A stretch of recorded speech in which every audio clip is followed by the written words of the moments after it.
welcome to South Coast Stephen District Council, and I'd like to say a warm welcome to everyone.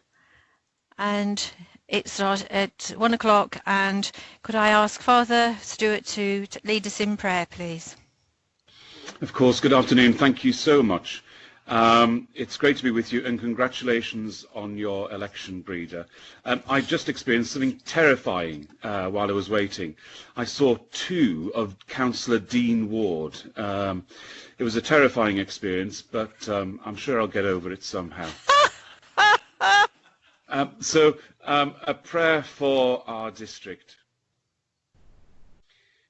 Heavenly Father, in these troublesome and difficult times, we give you thanks for those who serve our community, both as councillors, as volunteers, as friendly neighbours.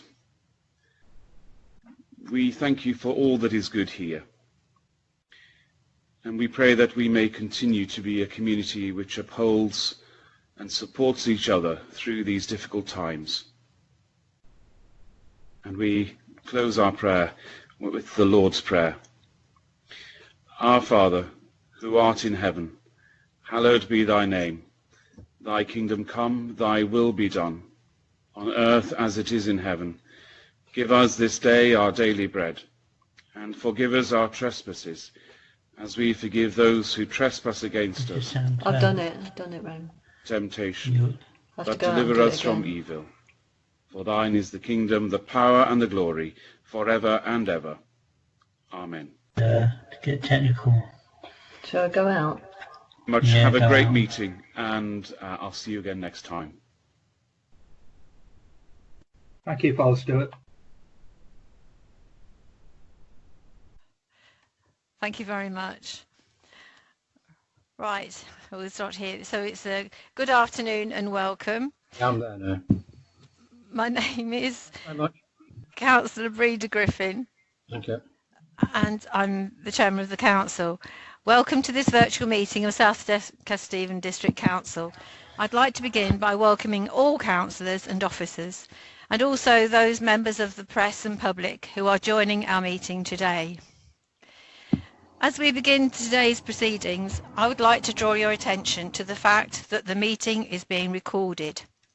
For any councillor who has not already done so, I would like to ask that you turn on your cameras now. Please can I also ask you to turn off any telephones or put them onto silent mode, and to remove any possible distractions. Any councillor who wishes to speak should use the chat function and type a comment such as me, speak or next. The chat box should only be used for members of the council requesting to speak, voting during exception votes and requesting technical support. You can also use the chat function to indicate that you would like to raise a point of order or a point of personal explanation.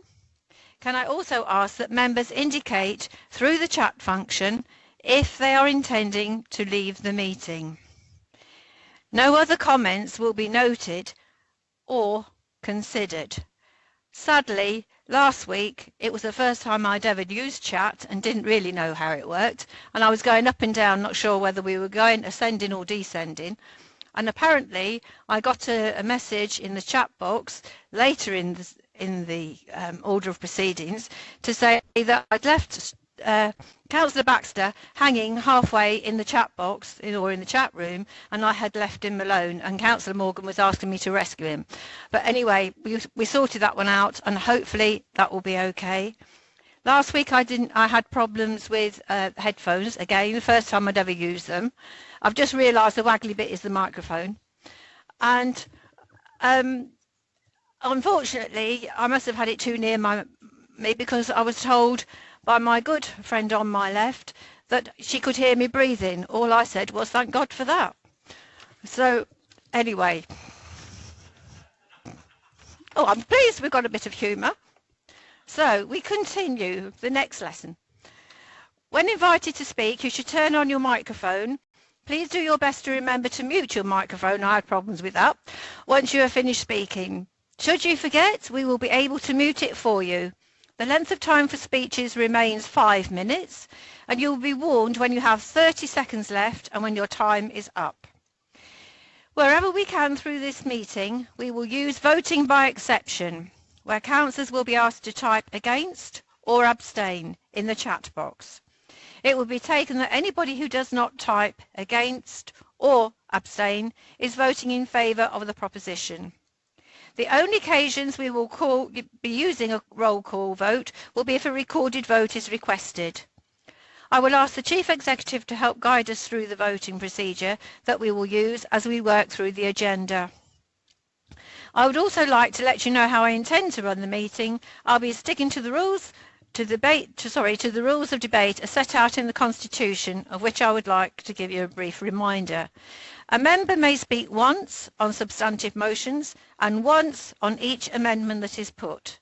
Other than exercising a right to reply at the end of debate on a substantive motion or an amendment, the only time a member may speak a second time is to raise a point of order or a point of personal explanation. And the point of order will be followed with which page number, which section, which subsection section of the Constitution. Points of order may only relate to an alleged breach of the Council procedure rules or the law. Any councillor who wishes to raise a point of order must indicate the rule or law and way in which they consider it has been broken. A point of personal explanation may only relate to some material part of an earlier speech made by the councillor which may appear to have been misunderstood during the course of debate. I will take a firm line on the use of both conventions, and the ruling of the chairman will be final. Right, we will now begin to work our way through today's agenda. Right, whoops. Okay. So, we need a register of attendance and apologies for absence. Thank you, Madam Chairman. I'll take us through a register of attendance. I'll call members' names. If you can please indicate if you're present. Anybody that's not present, I will go through the list again afterwards. Councillor Bob Adams. Present. Councillor Ashley Baxter. Councillor Baxter. Present. Thank you. We've received apologies from Councillor David Bellamy. Councillor Harish Bisnath Singh. Present. Councillor Mrs Pam Bosworth. Present. Councillor Bob Broughton. Present. Councillor George Chivers. Present. Councillor Louise Clack. Present. Councillor Callum Cook. Present. Councillor John Cottier. Present. Councillor Helen Crawford. Present. Councillor John Dawson. Present. Councillor Phil Dilks. Present. Councillor Barry Dobson. Present. Councillor Mike Exton. Present. Councillor Paul Fellows. Present. We've received apologies from Councillor Helen Gorrell. Councillor Breda Griffin. Present. Councillor Jan Hansen. Present. We've received apologies from Councillor Graham Gill. Councillor Gloria Johnson. Present. Councillor Mrs Rosemary Cabery-Brown. I believe Councillor Cabery-Brown may be having some technical difficulties at the minute. It doesn't look like she's in the call properly, so IT are currently trying to get hold of her. Councillor Anna Kelly. Councillor Kelly. I'll come back to Councillor Kelly. Councillor Jane Kingman. Present. Councillor Philip Knowles. Present. Councillor Matthew Lee. I can't see Councillor Lee in the list of attendees presently. Councillor Nikki Manterfield. Present. Councillor Annie Mason. Present. Councillor Penny Milnes. Present. Councillor Virginia Moran. Present. We've received apologies from Councillor Charmaine Morgan. Councillor Dr Peter Mosley. Present. Councillor Robert Reid. Present. Councillor Nick Robbins. Present. We've received apologies from Councillor Susan Sandal. Councillor Ian Selby. Happy Lincolnshire Day to you, Madam Chairman, and to everybody else Present. Thank you. Councillor Jackie Smith. Present. We've received apologies from Councillor Mrs Judy Smith. Councillor Lee Steptoe. Present. Councillor Judy Stevens. Yes, present. I've just seen a message in the chat box from Councillor Anna Kelly. Councillor Kelly, I can confirm that I've included your presence now. Councillor Adam Stokes. Present. Councillor Ian Stokes. Present. Councillor Jill Thomas. Present. Councillor Rosemary Trollope-Bellew. Present. Councillor Sarah Trotter. Present. Councillor Dean Ward. Present.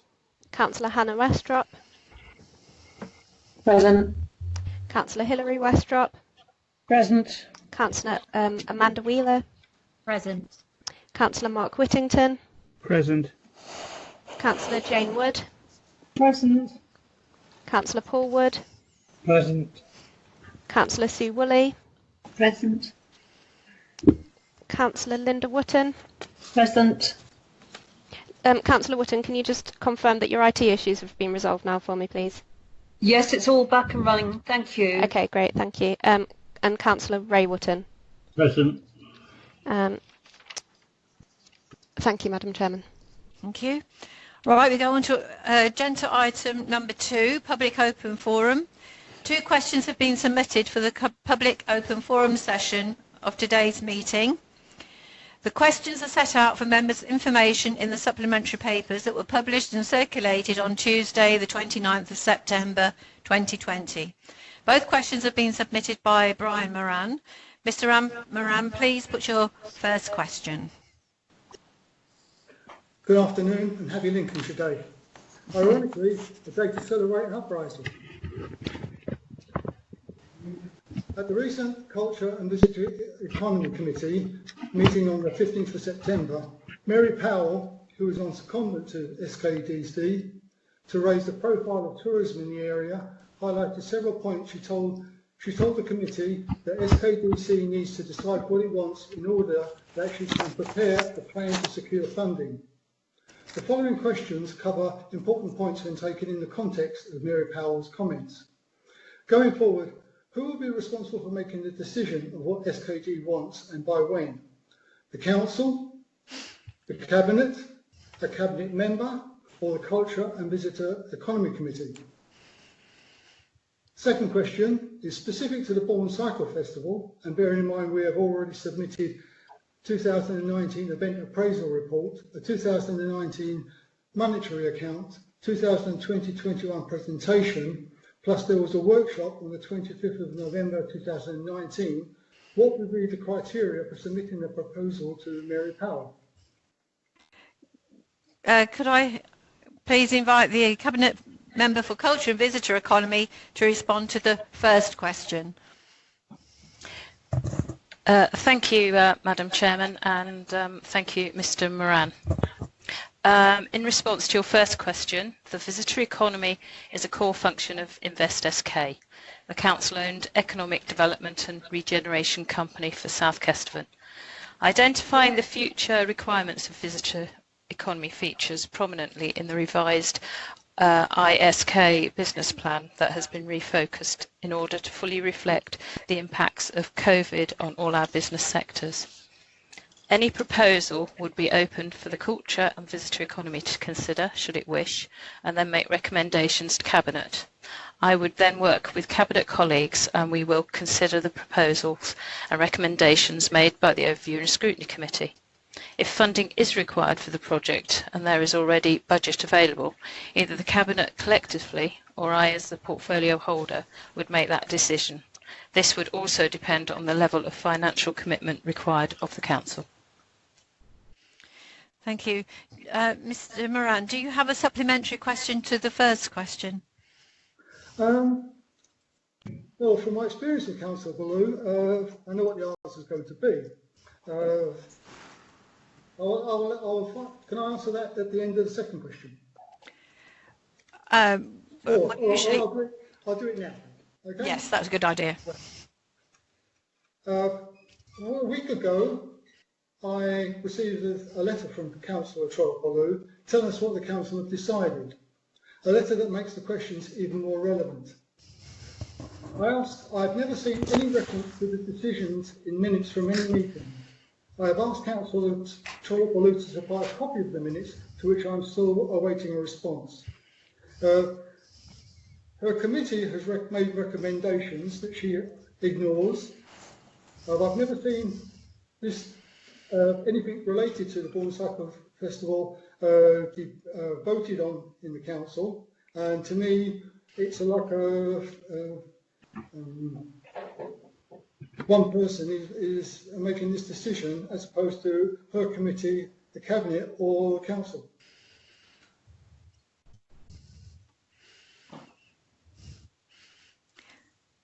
Councillor Trollope-Bellew, would you like to respond to the supplementary question? I'm not quite sure what it was, but as I said, I work with Cabinet colleagues and we consider the proposals and recommendations, and if funding is available, then myself or the Cabinet make that decision. Thank you. Mr. Moran, do you have a second question? Well, on the first, relevant to my first question or on my second question? We're talking about asking the second question. We've just had a first question, supplementary question, and now you're asking a second question. Okay. Specific to the Bourne Cycle Festival, and bearing in mind we have already submitted a 2019 event appraisal report, a 2019 monetary report, a 2020-21 presentation, plus there was a workshop on the 25th of November 2019. What would be the criteria for submitting a proposal to Mary Powell? Thank you. Councillor Trollope-Bellew, can you respond? Thank you very much, and thank you for your second question. And as you know, Mary Powell is seconded from Lincolnshire County Council for 1 day a week, and she would not be tasked with assessing any specific proposals for a future Bourne Cycle Festival. Thank you. And now, would you like to ask a supplementary question on that second question? Yes. As far as I know, there has never been a decision made by the council, the cabinet, to verify or support the statement that Mr. Councillor Trollope-Bellew has just made. And I'd like her to justify why she can make that decision on her own and ignore her own committee's recommendations. Right, could I ask Councillor Trollope-Bellew to reply, please?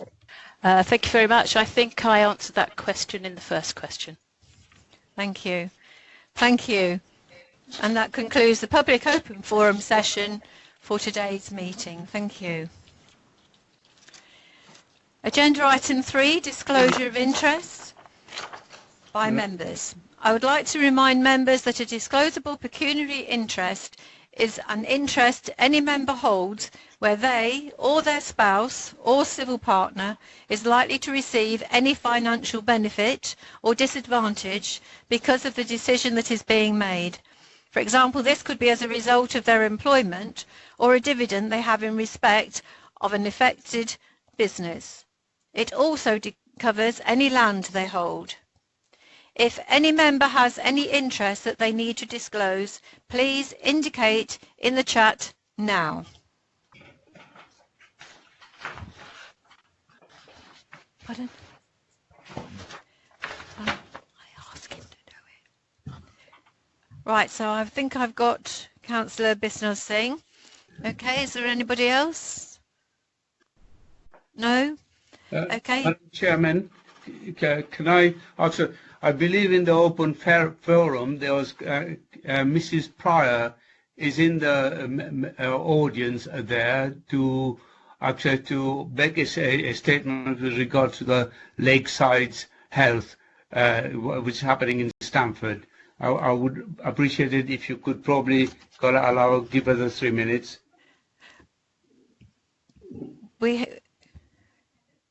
Can I ask the monitoring officer to respond, please? Thank you, Madam Chairman. Unfortunately, the Constitution does require 3 working days notice of questions. Mrs. Pryor hadn't submitted her question. We have responded to Mrs. Pryor to let her know when she can properly submit her question for consideration.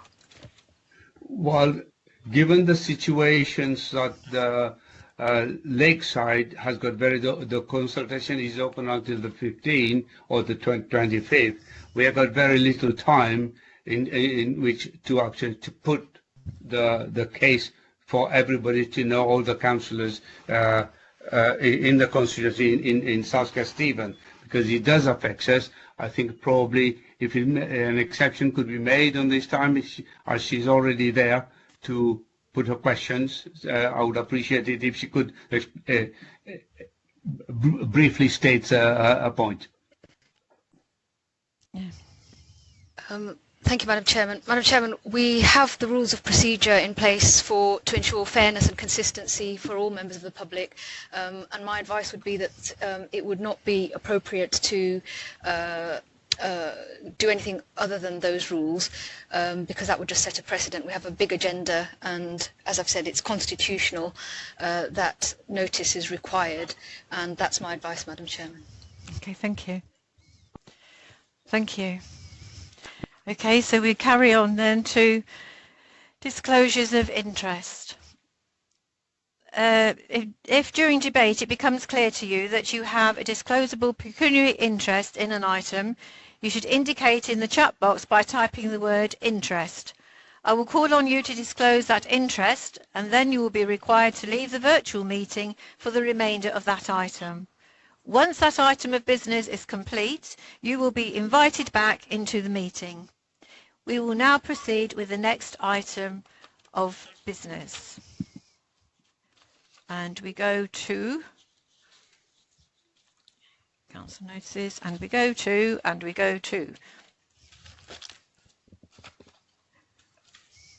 Oh, I thought, should I be? I think I have got, no, I've done that, sorry. I am getting in a bit of a muddle here. And it should be minutes of the meeting, which was held on the 17th of September. This isn't for accuracy. This is, any correction should be regarding the accuracy of the substance of the minutes, not typographical errors, which should have been raised with the Democratic Services team when the minutes were circulated. If you wish to make any corrections to the minutes, please indicate that you would like to speak using the chat function.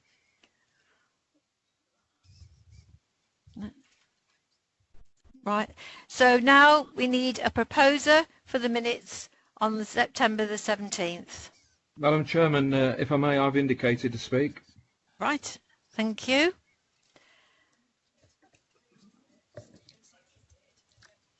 Right, so we've got a proposer first. I'd like to propose those, Madam Chairman. Thank you. Madam Now Chairman, can I take, just one moment, and now can I take a seconder? Madam Chairman, I have a point of order, if I may. Which number? Madam Chairman, I've indicated to speak twice in the chat box before you take a proposer and seconder. I'd like to speak on the minutes, if I may. But we're taking the proposer and seconder, so then we can then go on. So if you wish to speak after we've sorted those out, then you can do that. But Madam Chairman, on a point of order, would it not be? Is it not advisable to take any possible amendments on the minutes and then go to a proposer and a seconder? What she's doing, Phil. Okay, forgive me. Okay. So have I got a seconder? Yes, I'll second that, Madam Chairman. Right, thank you. Now, can we go to any suggested amendments? Is it amendments? That's right. So now I should be having.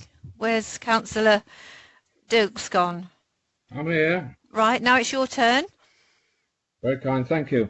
Thank you, Madam Chairman. On page 17 of the minutes, under meetings of the Cabinet, second paragraph, I'd asked a question, as you recall, and it was about the leisure centre, and the Cabinet member was asked by me if consideration had been given to acquiring land which adjoined the site for either further pitch or car parking.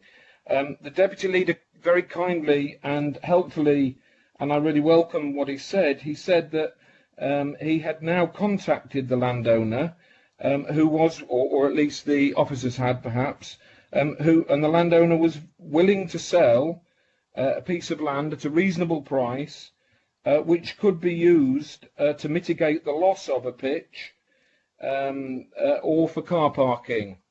If I might say, that was an important statement. I really welcomed it, and I think it should be included in the minutes. Thank you. Right, thank you very much indeed. Can I go back to, I think, is it Councillor Dobson? Yeah, thank you, Madam Chairman. I am happy to have that included in the minutes. I think it's... Sorry? But I do think it was... I haven't contacted these people personally. They're being contacted partly by Deeping St James as well. Right, thank you. So, Councillor Stokes. So, Councillor Stokes? Adam Stokes. Yeah, I'm happy to accept that into the minutes. All right, thank you. All right, so now, we've taken a suggested amendment, so now we'll go to the vote. Please may I ask any member who does not support the approval of the minutes of the meeting to type against or abstain in the chat box. We will pause for a minute to allow you time to do this. The votes have to be tallied.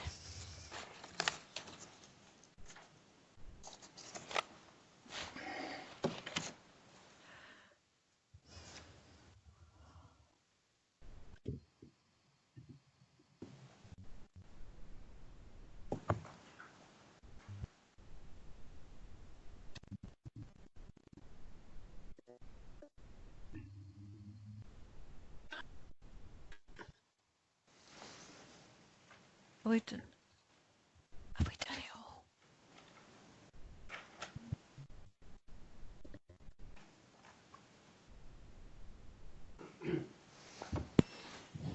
Madam Chairman, based on two abstentions for not being actually present at the meeting, there is no further abstentions or against, so that motion is carried. So those votes are now approved? Yes, they are. So we will now move forward to deal with those items that were carried over from the meeting that was held on the 16th of July 2020.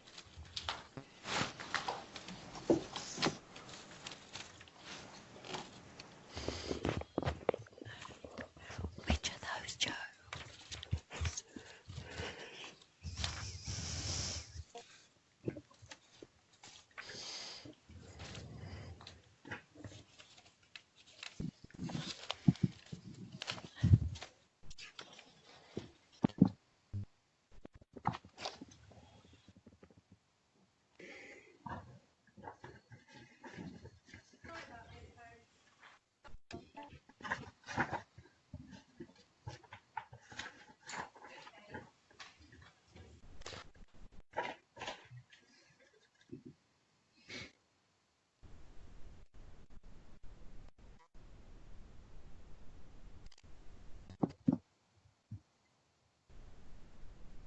This was supposed to be easier. Right, I think I'm unmuted now. It's updates from, oh no, it's not updates, it's on page 29. The minutes of the Cabinet approved. We're looking through item Agenda 5A.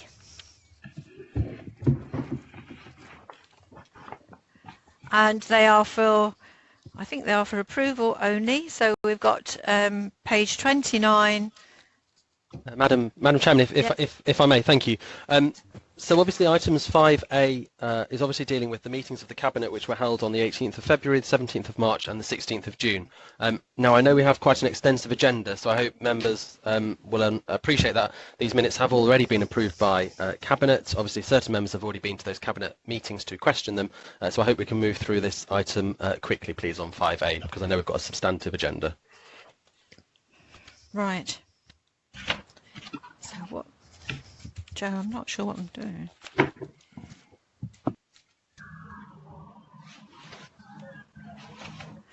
So it just needs, you've made a brief comment on them, and now we will move on. So thank you. Now we'll move on to... Madam Chairman.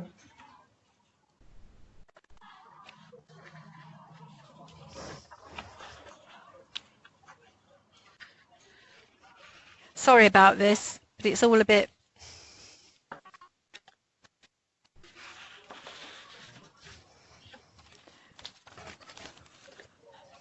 These are, we've got lots of appendices and lots of all sorts of things, so it's getting a bit manic. What number? Sorry, Mr. Councillor Baxter. Oh. There was so much paperwork, I wasn't there. Right, okay, we're on agenda item 6. Notices of motion given under Article 4.9 of the Council's Constitution. Sorry. No. Sorry. Sorry, Madam Chairman. Sorry, Madam Chairman, if I can... I'm trying to ask you a question about the previous item. And me. Sorry, Madam Chairman, if I can just say, obviously Councillors Baxter and Dilks have indicated they'd like to speak on item 5A. I have introduced that as well. Right, sorry. Okay, so the first one to speak will be Councillor Dilks. I'm speaking on 5A. Thank you, Madam Chairman. A note from the minutes of the Cabinet on the 16th of June at the top of page 54 that, I quote, the Deputy Leader had visited all the leisure centres with members of all the groups. Could the Deputy Leader please tell us on what date and with which members of all groups did he visit the existing Deepings Leisure Centre? Thank you. Thank you. Could I have a response? You can do, Madam Chairman. I'll respond on that. I have visited the leisure centres at Grantham, at Bourne and at Stamford with ward members. I haven't visited the Deeping St James or the Deepings Leisure Centre other than to see it when we had the Paul Weston, who's the SLC architect, down to have a look at it because I knew we were going to close it. So I didn't really see the point of going down there. I have been in there myself on several occasions and used the centre, but that was it, actually. And the dates, I'm afraid I can't tell you, Councillor Dilks. The only date I remember is the 30th of January, having it with yourselves. We didn't continue with those meetings, as you know, and have asked on several occasions, basically because I had really nothing more to show you, except I did present the MACE report to you very early on, and it wasn't true that I kept it from you. That wasn't my decision. We did clear it up, and you both you and Councillor Baxter have had copies of that report. So that's basically all I can say on that. So.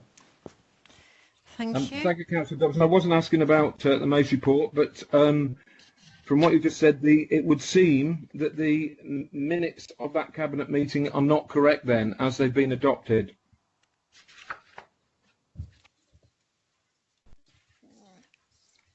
Yeah. It says, if I may, Madam Chairman, yes. The Deputy Leader had visited all the leisure centres with members from all groups. And Deputy Leader has just clarified that he had not I'll accept that amendment if that's possible, that I did not visit the Deeping St James one, with members. Sorry, Madam Chairman, this isn't for Council to amend these minutes. These minutes are to be amended by Cabinet, of which, at the time of which these were approved, obviously what the Deputy Leader said was obviously agreed as what was the position. Therefore, these minutes have already been agreed by subsequent Cabinet meetings. Therefore, these cannot be amended. But obviously, in the minutes of the Council meeting, I think it should reflect that very item. Thank you. Thank you. So did Councillor Baxter? Yes, Chair. I'm sorry that we're asking questions on these, but surely the point of putting items on an agenda is to allow questions and discussions. So it may be time consuming, but this is our only chance to hold the Cabinet to account. That's the whole reason for putting them on. So if I may, Chair, I have 3 questions. The first one is page 41, item 84, safeguarding policy. Can I ask, we had 2 safeguarding officers on a little card. It said if you have safeguarding concerns, contact these officers. One of them, if I might say, is Carol Drury. Who is the other one? Because the one on my card has now left the council. My second question is about the COVID-19 financial impact, which is covered on page 47, item 96. Can I ask the leader if this is, if the financial impact and the recovery plan, if he thinks this is a comprehensive and complete analysis of the council's approach to COVID, or whether any more work is forthcoming? And my third question is in response to the comments from Councillor Dobson. It's a shame that the minutes are inaccurate, but I did have to ask repeatedly for the Mace report. He has just said that he didn't, it wasn't his decision to stop me getting a copy of the Mace report. If that's the case, whose decision was it to stop local members getting a copy of the Mace report? Can I ask Chief Exec or the monitoring officer? Thank you, Madam Chairman, for allowing me to come in at this stage. Can I first clarify, this agenda item 5A is an information item. It's for noting the minutes of Cabinet. These are historic Cabinet minutes. If there are matters of accuracy, they can be raised. There is now questions about related matters which really should be reserved for members' open question session. This is not the place to raise matters arising from these minutes apart from their accuracy. Thank you, Madam Chair. Thank you. Right, so I just invite the leader to make a quick comment from that. Thank you, Madam Chairman. So in relation to the COVID-19 financial impact, obviously the FEDCO committee continues to monitor our response to COVID financially. The Cabinet continue working alongside their senior officers to monitor the full response in relation to COVID. And of course there will be a full report circulated to all councillors at the end of this pandemic to all members, so we can see how we've achieved and what we've done. Obviously that will be a rolling discussion. In terms of the safeguarding policy, we will get that updated, that card. I'm aware that the last one was sent out in 2019, but if there are safeguarding issues, then please either contact Carol Drury or our member services officers. And I think if I can just say, when you were questioning about asking questions about Cabinet, I do know yourself, Councillor Baxter, you are a regular attender to Cabinet meetings and do frequently question a number of items and items for discussion on our agenda. Right, okay then, thank you. Now we'll move on. Oh, sorry. Who, sorry? Councillor Knowles, would you like to speak, please? Yes, point of order, Madam Chairman. We are being asked to note this item, are we? Is that correct? Yeah. Should we not have had a seconder before debate opened? As far as I'm aware, Madam Chairman, as this is just for noting, there is no vote, therefore there is no proposer or seconder required. Okay, thanks very much. Thank you.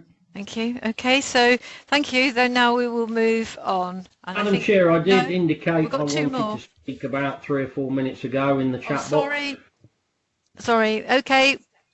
Yeah, so still on 5A, I'm afraid, so purely for information and accuracy. In the absence of Councillor Morgan today, obviously, could I ask Councillor Dobson which member of the Labour group did he visit Grantham Leisure Centre with and when? If that has passed me by, if that has happened and I am unaware of it, then I apologise. This is purely for my information. Thank you. Thank you. Madam Chairman. Yeah. Yes. So, yeah, no need to apologise, Councillor Steptoe. All were invited. I apologise if you did miss it, but the only Labour member that turned up was Louise Clack. Thank you very much. I can't tell you the date, I'm afraid. I haven't got that in the diary. Thank you very much. Right, could I have Councillor Clack, please? Oh, sorry, Councillor Judy Stevens. Sorry. Yeah, sorry, no, this is Councillor Judy Stevens, not Councillor Clack. Just a quick one. I would just like to point out that some of the questions that we've heard already this afternoon, while may be very valid, are not necessarily for this particular forum. If we talk endlessly at the beginning of these meetings about things which can be discussed elsewhere or at other times, then we can't also be exasperated when the meetings go on for such a long time that none of us can see or hear at the end of the meetings. So I would just like to point that out so that perhaps in future, when councillors are putting questions that can be put at other times in other venues, that they consider that this will impact on the amount of time that there is left for motions and open questions at the end of the meeting. I'm not addressing this to anyone in particular, I'm just pointing it out as somebody who is thoroughly sick of these meetings going on interminably and unnecessarily, and if I might say so, unpleasantly. So perhaps we can think about that for the future. Thank you. Hear, hear. Well said, Judy. Well said. Thank you. Brilliant. Right, is Councillor Baxter? It's all right, Chair. You carry on. I'll save my breath. Thank you. Is anybody else? No. Right, okay, so we now go, I think, to item 6, to number 6. Notices of motion. Sorry, Madam Chairman, we've got 5B first. Sorry, I know you're moving I'm trying forward. to move us on. Right, okay, so 5B. And now looking for that piece of paper, I've got number 6. I can't find 5B, so we're doing well. Have you? So, Madam Chairman, so obviously pages 57 to 111, obviously it's for Council to note the decisions following the suspension of all the Council and committee meetings, including meetings of the Council. Obviously in the various appendices there are records of the member decisions moving through. Of course we have now exited emergency powers, so obviously the powers have returned to the individual cabinet making bodies and obviously Council and cabinet committees. Thank you. So 5B, so go on, yeah. So we've made a brief comment. The leader has spoken to us, so again we'll now move on. I think we're now on to item 6, notices of motion under Article 4.9 of the Council's Constitution, agenda item 6A, and a call on Councillor Moran. The first motion we will consider today was submitted by Councillor Virginia Moran. Please present your motion. Thank you. This motion was brought about when I read an article that the Department for Transport and Office for Low Emission Vehicles, snappy title, were planning to issue green number plates to electric vehicles.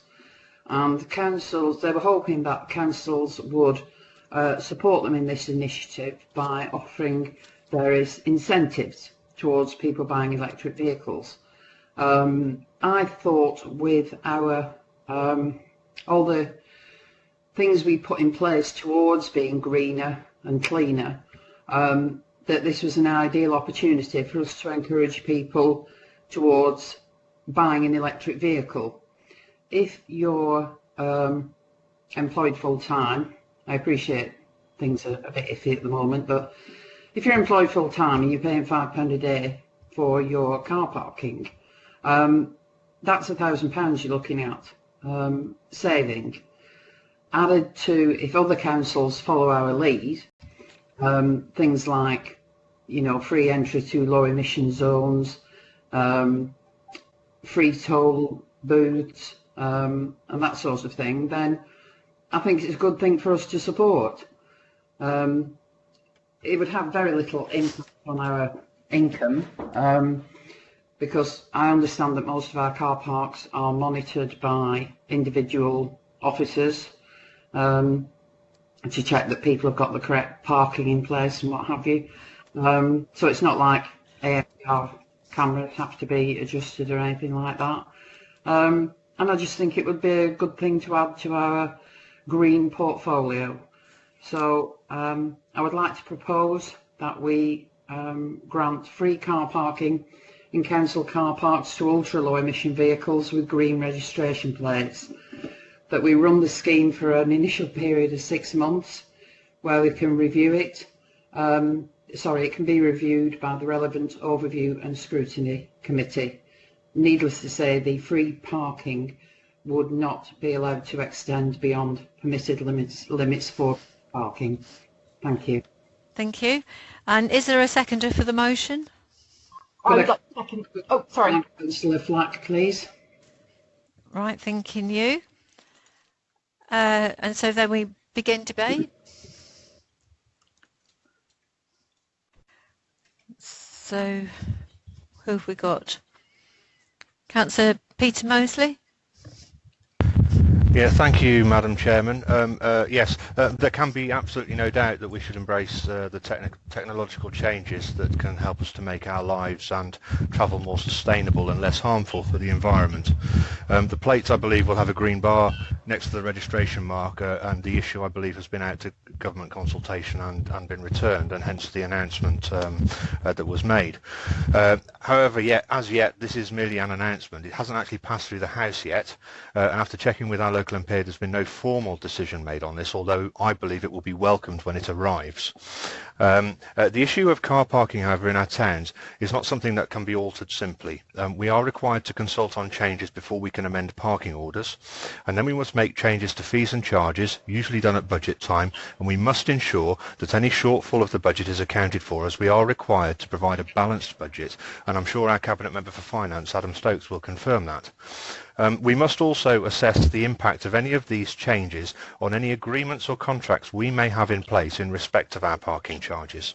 If there is legislation for these plates, and we would assume there must be, as there is a legal requirement for the specification of plates on vehicles, we must be patient and wait for the detail and ensure that any proposal we work with fits with the legalities.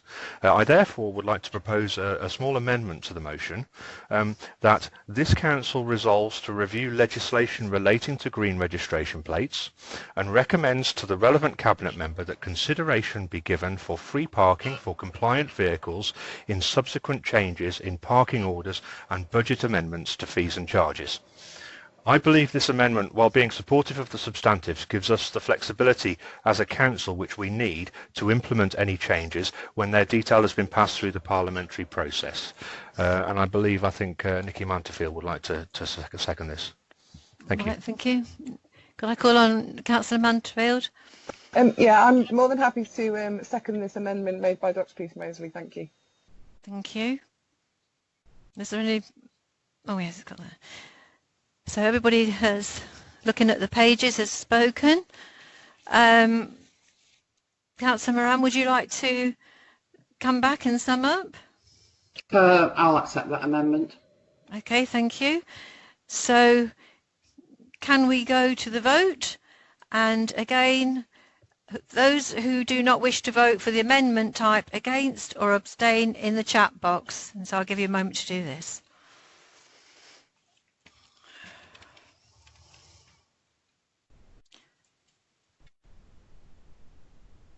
I don't need to do any of this, do I?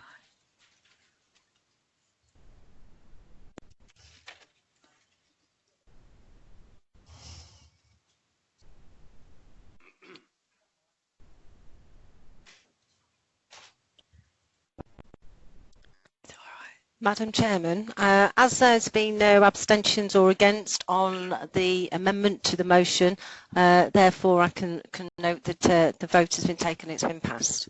Okay, thank you. Right, okay, so it's all carried. Now we need to debate. Oh, am I right? Now we need to debate again on that substantive. So Madam Chairman, because the proposer of the motion accepted the amendment of the motion and then that was put to the vote, then there is no further vote required. Okay, thank you very much. To the next item. So, okay, we'll move on to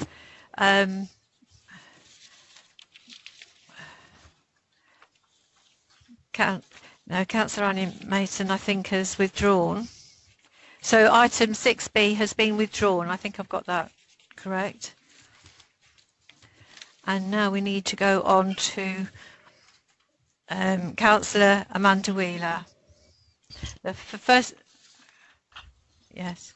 So the first item carried forward from the meeting on the 17th of September was the notice of motion submitted by Councillor Amanda Wheeler, whom I would like to call to present her motion. So if you'd like to do that now, please. Thank you, Madam Chairman.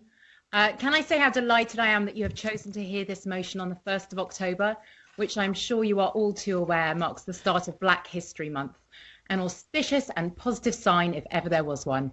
And before we debate this motion, I would like everyone to know that I have absolutely no first-hand experience of racism in our district. I'm lucky, I'm white. My first language is English. So of course it's unlikely I have experienced racism. I would imagine this is true of almost every councillor in this meeting. But sadly, just because we haven't experienced racism, it does not mean that racism does not exist. The newly formed Stamford Anti-Racism Group conducted a survey to ask residents in and around Stamford about their experiences of racism. Here are some of their stories. A black man was told, "Get away from my car," just because he happened to be walking down the street. A woman walking on Stamford Meadows was told, "You're a bloody packy and you should go back home." A white woman from Bourne heard her mixed-race children being told they made the pub smell funny and heard other parents tell their children to play somewhere else. A child found a note in her school bag which said, "All your kind should be dead." A boy in Stamford being called a packy and being beaten up at the bus station because of this.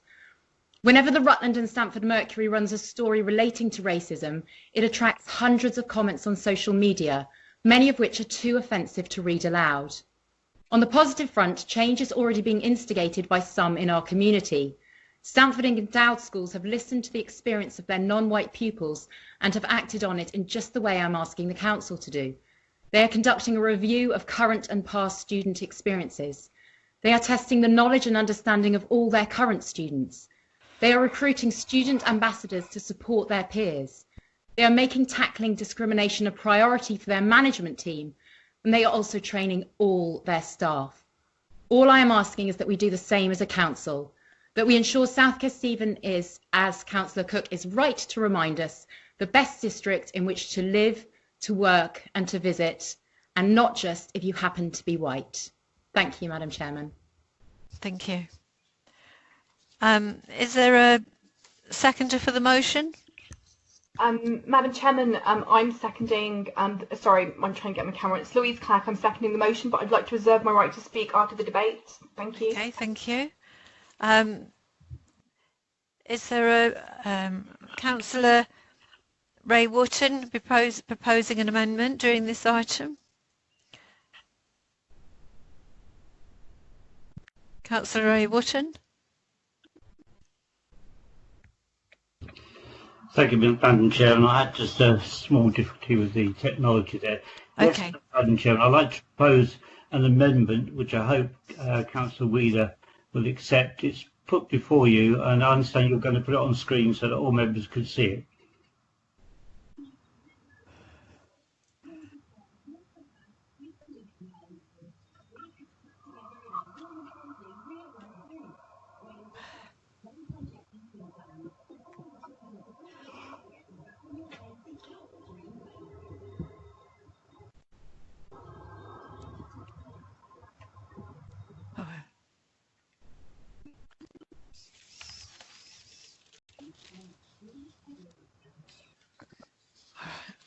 Thank you, Madam Chairman. Can you hear me now?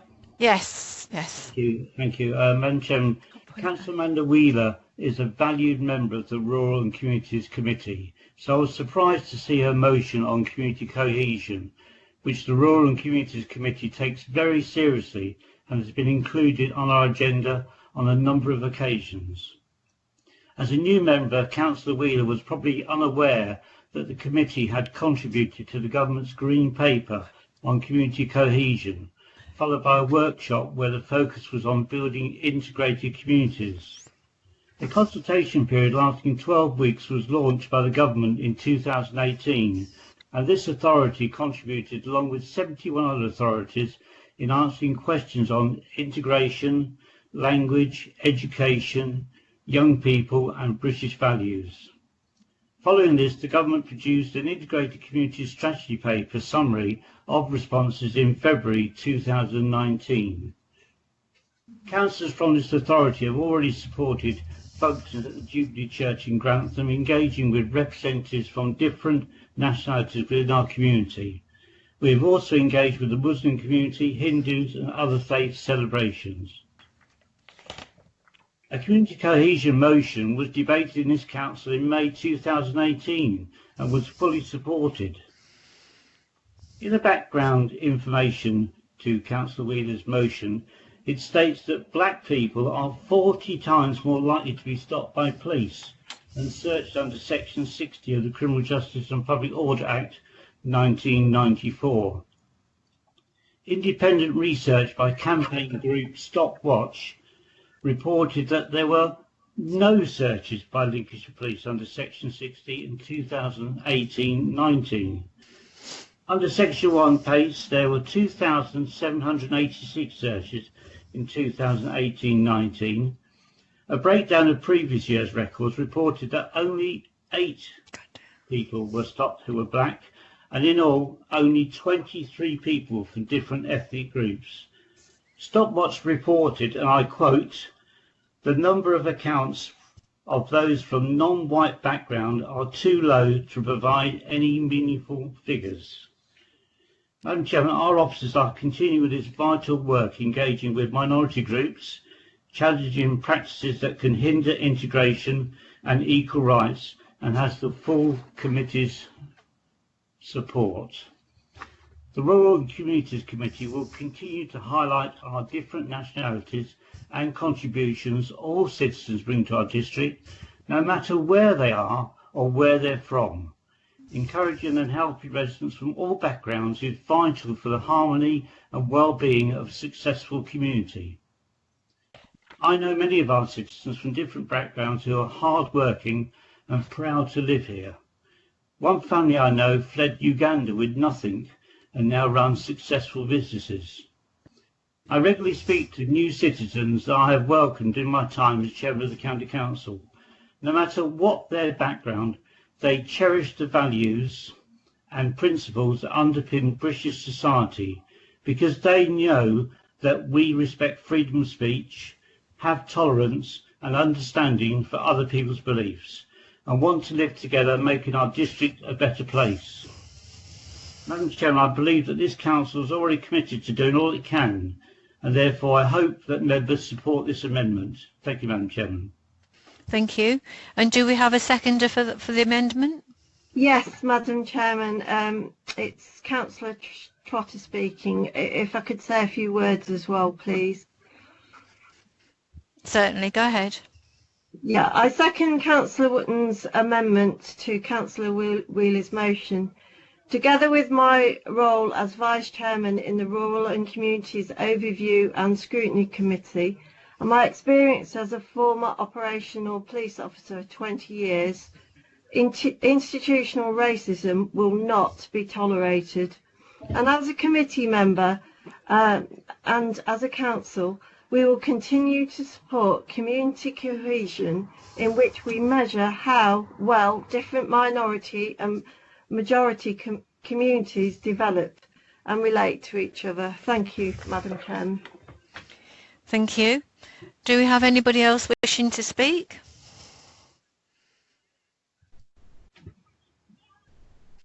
No? Oh, Councillor Baxter? Thank you, Chair. Can I ask Councillor Wooden to clarify, is he proposing to delete the other bullet points about training and review? And my second question is a relatively small but important point. He mentions the Jubilee Church alongside Muslim, Hindu and other faiths. It's my understanding that the Jubilee Church by itself is not a faith group, but would it be possible to replace the word Jubilee Church with Christian? Madam Chairman, you have the amendment before you. That is my amendment. It relates to Jubilee Church. I and also my colleagues have attended the Jubilee Church multi-faith sessions, and we have encompassed all faiths at the church, not just Christian members. Could I ask Councillor Bisnell Singh to speak?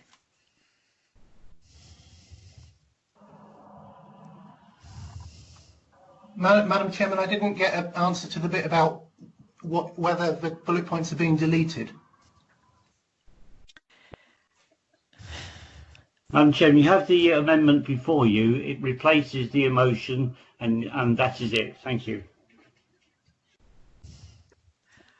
Right. Can I? Hopefully that answers your question. Councillor Bisnell Singh, are you there? Well, thank you, Madam Chairman. I think to me myself, in the many years that I have lived in UK, I have not experienced racism as such, because I don't know what it is. But since 2016, things seems to be, the mood have changed. I remember on the 2016, after the Brexit result, on that Friday afternoon, I was walking down the high street when somebody stopped me and he says, "What are you doing here?" And I said, "Why?" And he said, "Well, you should be on the boat back home." So I said, "Well, my home is in Bristol." So to which he just shrugged his shoulder and walked off. So, well, yes, it is, and I have noticed more so that it is becoming more prevalent here. But I do not know how it is all a good thing that we, as SKDC, as a district council, we adopt this. But how are we going to enforce it in any way? I think the more you try to enforce it, the more it becomes more sort of focus, and it raises awareness more so.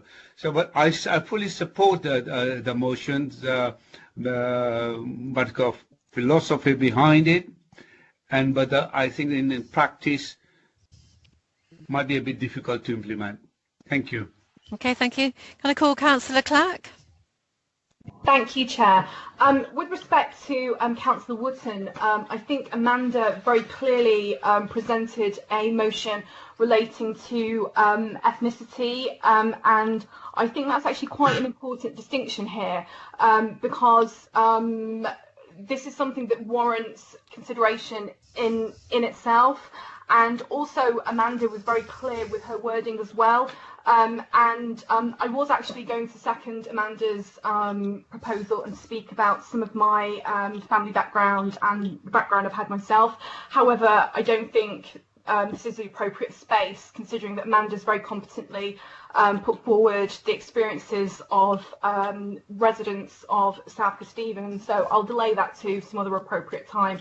But specifically, as somebody who has suffered, witnessed, and been party to bearing witness to racism, inequality, and unconscious bias, I was also very taken with the words that Amanda had used, and particularly her focus on to stand for equality and inclusion, because I don't want to just be accepted and tolerated. I want my space to be me, with all my flaws, with all my failings, and with the difference that I bring with my narrative. And I'm here, my family are here, and I want to learn how to better understand people who have a different narrative to mine, about how we can work together to achieve that change. And I think that that's what this motion says to our residents of South Kesteven. It says, I'm here, I see you here, and let's stand together. And I think that is very different from the motion amendment that Councillor Wootton was putting forward, which is just a red herring in terms of religion, etc. This is very clearly about ethnicity, and I think it's a very, very important distinction, because we should all be valued members of South Kesteven, and we should all have the space to be ourselves. And I think that this motion as worded by Amanda, specifically puts that forward, and I urge the council to support this today. Thank you.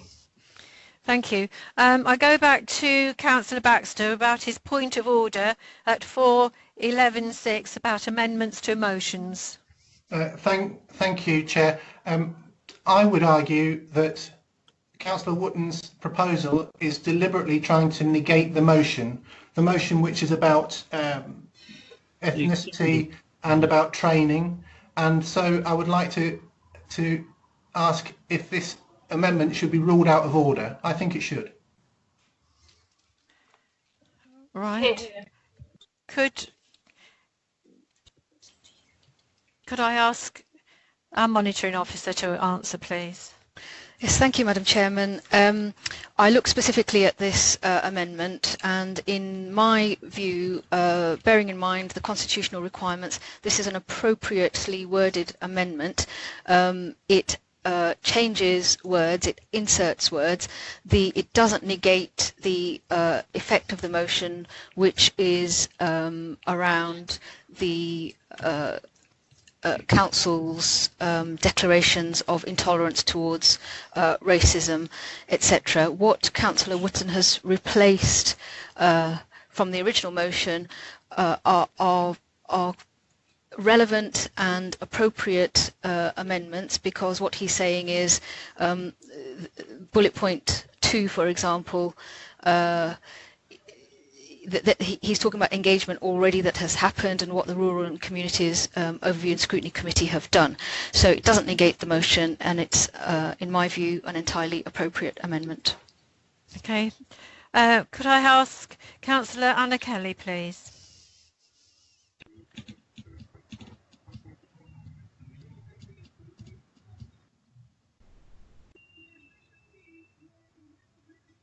Anna Kelly?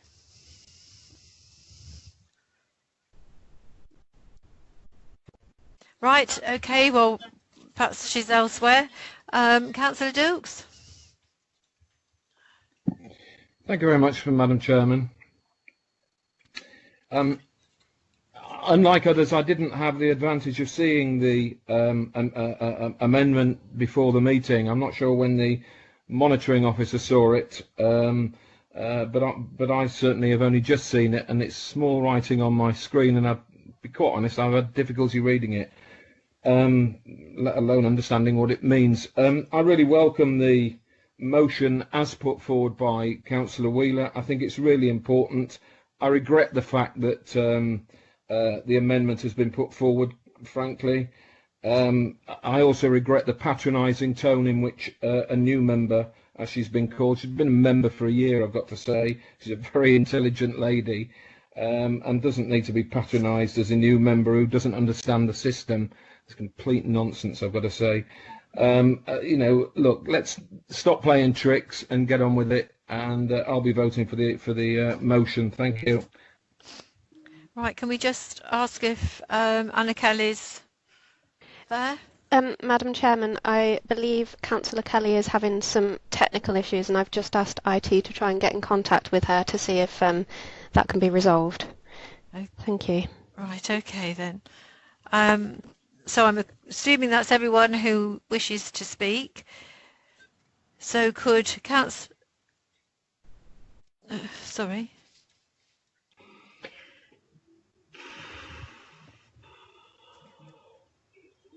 No, she's I'll have to have to move on. Unfortunately, we'll have to move on because I think she's getting some stuff sorted. So, Councillor Wheeler, would you like to please? Madam Chairman, you do have a point of order from Councillor Ashley Baxter. Oh, another one. Sorry, I didn't see the second one. Thank you, Chair. Could you please clarify? There are some points of Councillor Wotton's amendment that nobody would particularly disagree with, but there are some things which are being removed from the substantive, and also I continue with this. I think Jubilee Church should be changed to Christian. Can you please tell me if that should be submitted as an amendment to the amendment, or whether we should deal with this amendment and then put any further change in as another amendment? Could I speak to the monitor officer, please? Madam Chairman, we can only, under the Constitution, only debate one amendment at a time. So the appropriate thing to do would be to look at this amendment, vote on it, and then if Councillor Baxter wants to propose another amendment, he can at that stage.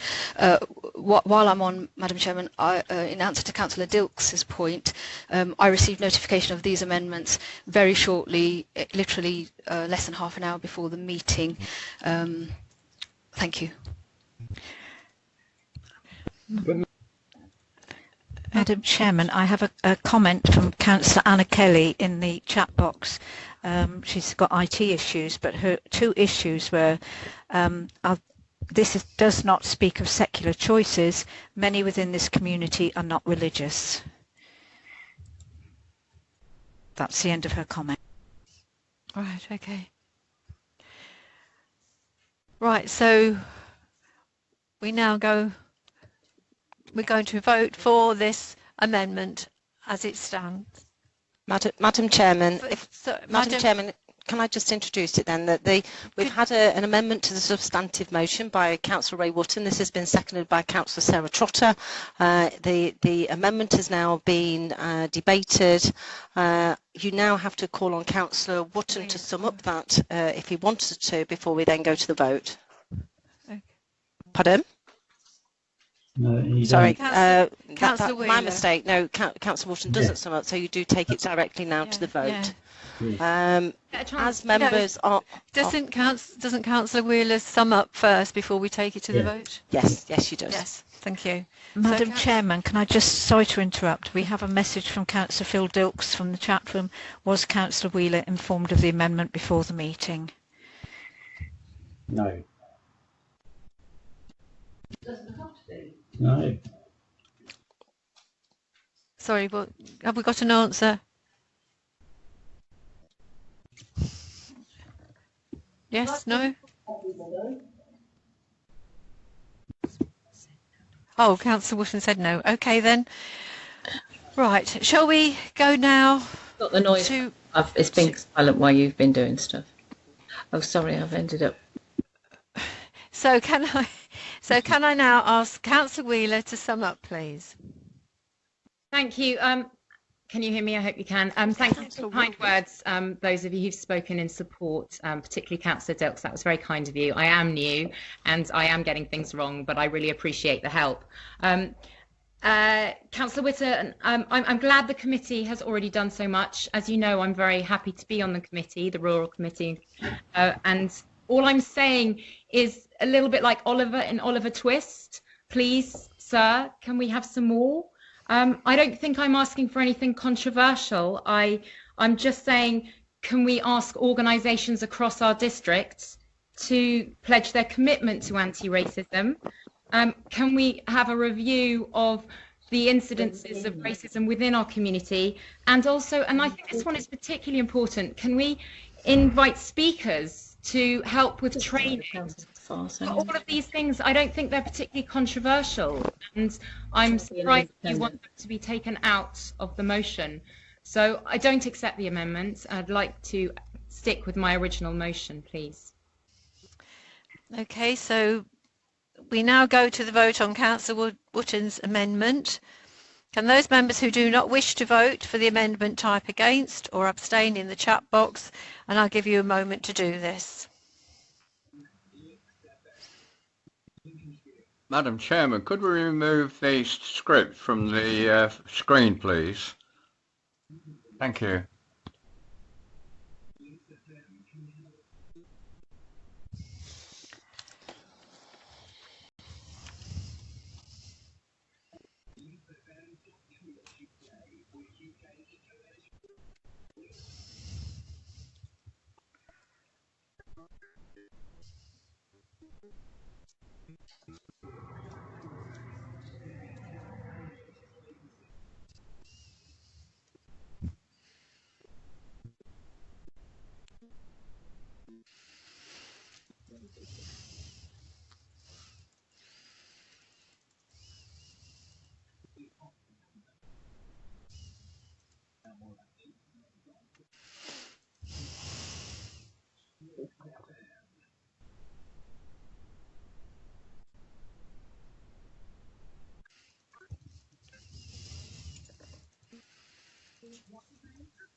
Madam Chairman. Thank you. Thank you. We've got the results of the vote on the amendment to the original motion. We've got 13 against, 1 abstention, and I note that Councillor Dilts has asked for his vote to be recorded. Therefore, the amendment to the motion is passed. Okay, thank you. So now that means that the amendment now becomes the substantive motion, and we will continue debate. No? Who, sorry? Right, okay. Could I go to Councillor Bishnal Singh, please?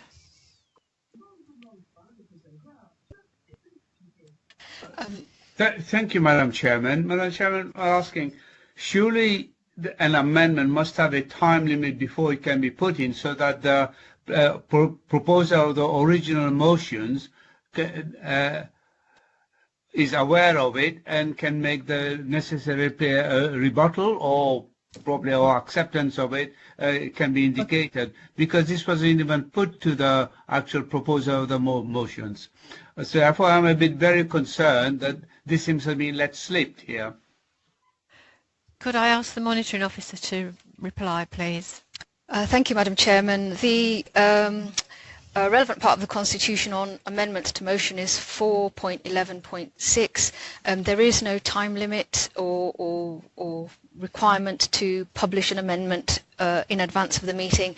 In fact, the Constitution even allows for amendments to happen during the meeting, with the chairman requiring any motion to be written and handed to him or her before being discussed. So there is no such requirement for a time limit. Thank you.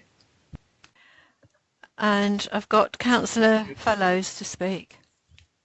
Yeah, I apologise if this is out of place in any way in terms of the timing of this motion. I'm disappointed, councillors. They've turned into a competition to see who can be the least racist. We don't need to be like this. I'm disappointed that Councillor Wootton didn't feel that it was appropriate, or that he could talk to the councillor proposing the motion before. We've known this motion has been coming up for a long time. I agree with both motions. What I don't agree with is this harping on about who is saying the best at the best time. As someone who spent a good deal of his professional life teaching in a multicultural school in the centre of Birmingham, of course racism is an issue. Of course we all care about it. But I think all we've done in the last 10 minutes is have a competition to see who could show to be the most concerned. And as Councillor Wheeler pointed out, really, racism, yeah, it's an issue. It's our issue, and we have to deal with it, councillors. Thank you. Well said, Paul. Could we go to Councillor Clack, please? Chair, if I may, I'd like to give way to Amanda to speak, and then reserve Mark to speak after her, if that's okay with you, Chair. Thank you. Can we do that? Yes, okay then. Yeah, so you're wanting to give Councillor Wheeler the slot?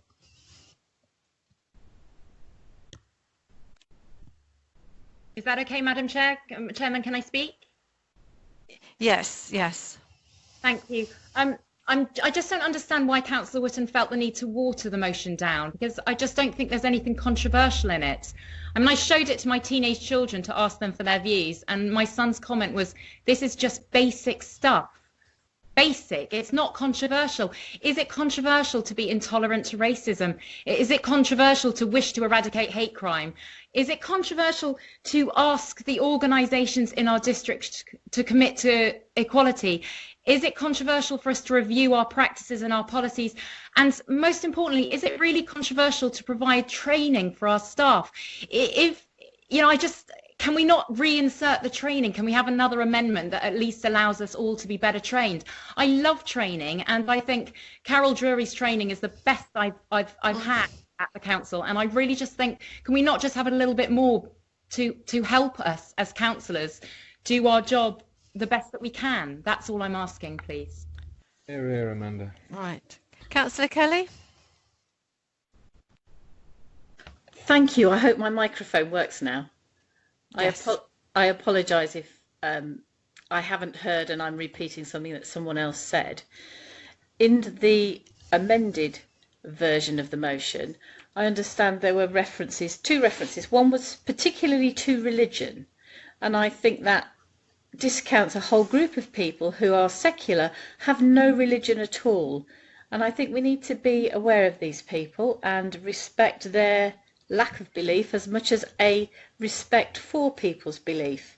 The second issue I have is the continual reference to British society. This is about all society rather than just British. And whilst many of us may believe that we belong to British society and feel included in that, there are lots of people who will feel that that is an exclusive rather than inclusive club. So the actual mention of British society is of concern to me. I don't know whether that fits in, as I haven't heard the conversation in the last 10 minutes, but I think to go on about British society when we should be embracing all, whether they're members of that British society or not, is an important factor when we make our motions and our amendments. Thank you. Right, could I go to Councillor Whittington, who's got a point of order? Could we say what the point of order number is? Madam Chairman, the debate's over. We've had the debate. We've had the vote. We can't now have statements following the vote, Madam Chairman. It's in the Constitution. The debate's over. Thank you. Thank you. It actually tells me that the debate continues. Madam Chairman, if I can debate. Sorry, yes. Thank you, Madam Chairman. If I just clarify, the amendment of Councillor Wootton was carried, and therefore that becomes the substantive motion. So we are now debating that as the substantive motion. And just to clarify, Madam Chairman, that means you can now invite or accept amendments to the substantive motion. Yes. Thank you. Councillor Clack? Thank you, Chair. With respect to Amanda, and obviously I'm willing to amend anything in light of her suggestions, but I just think it's very, very important that we keep in the training and also the appropriate speakers. I thought that was so exciting to basically be able to hear from people in their own words and their own narrative is just so important and essential.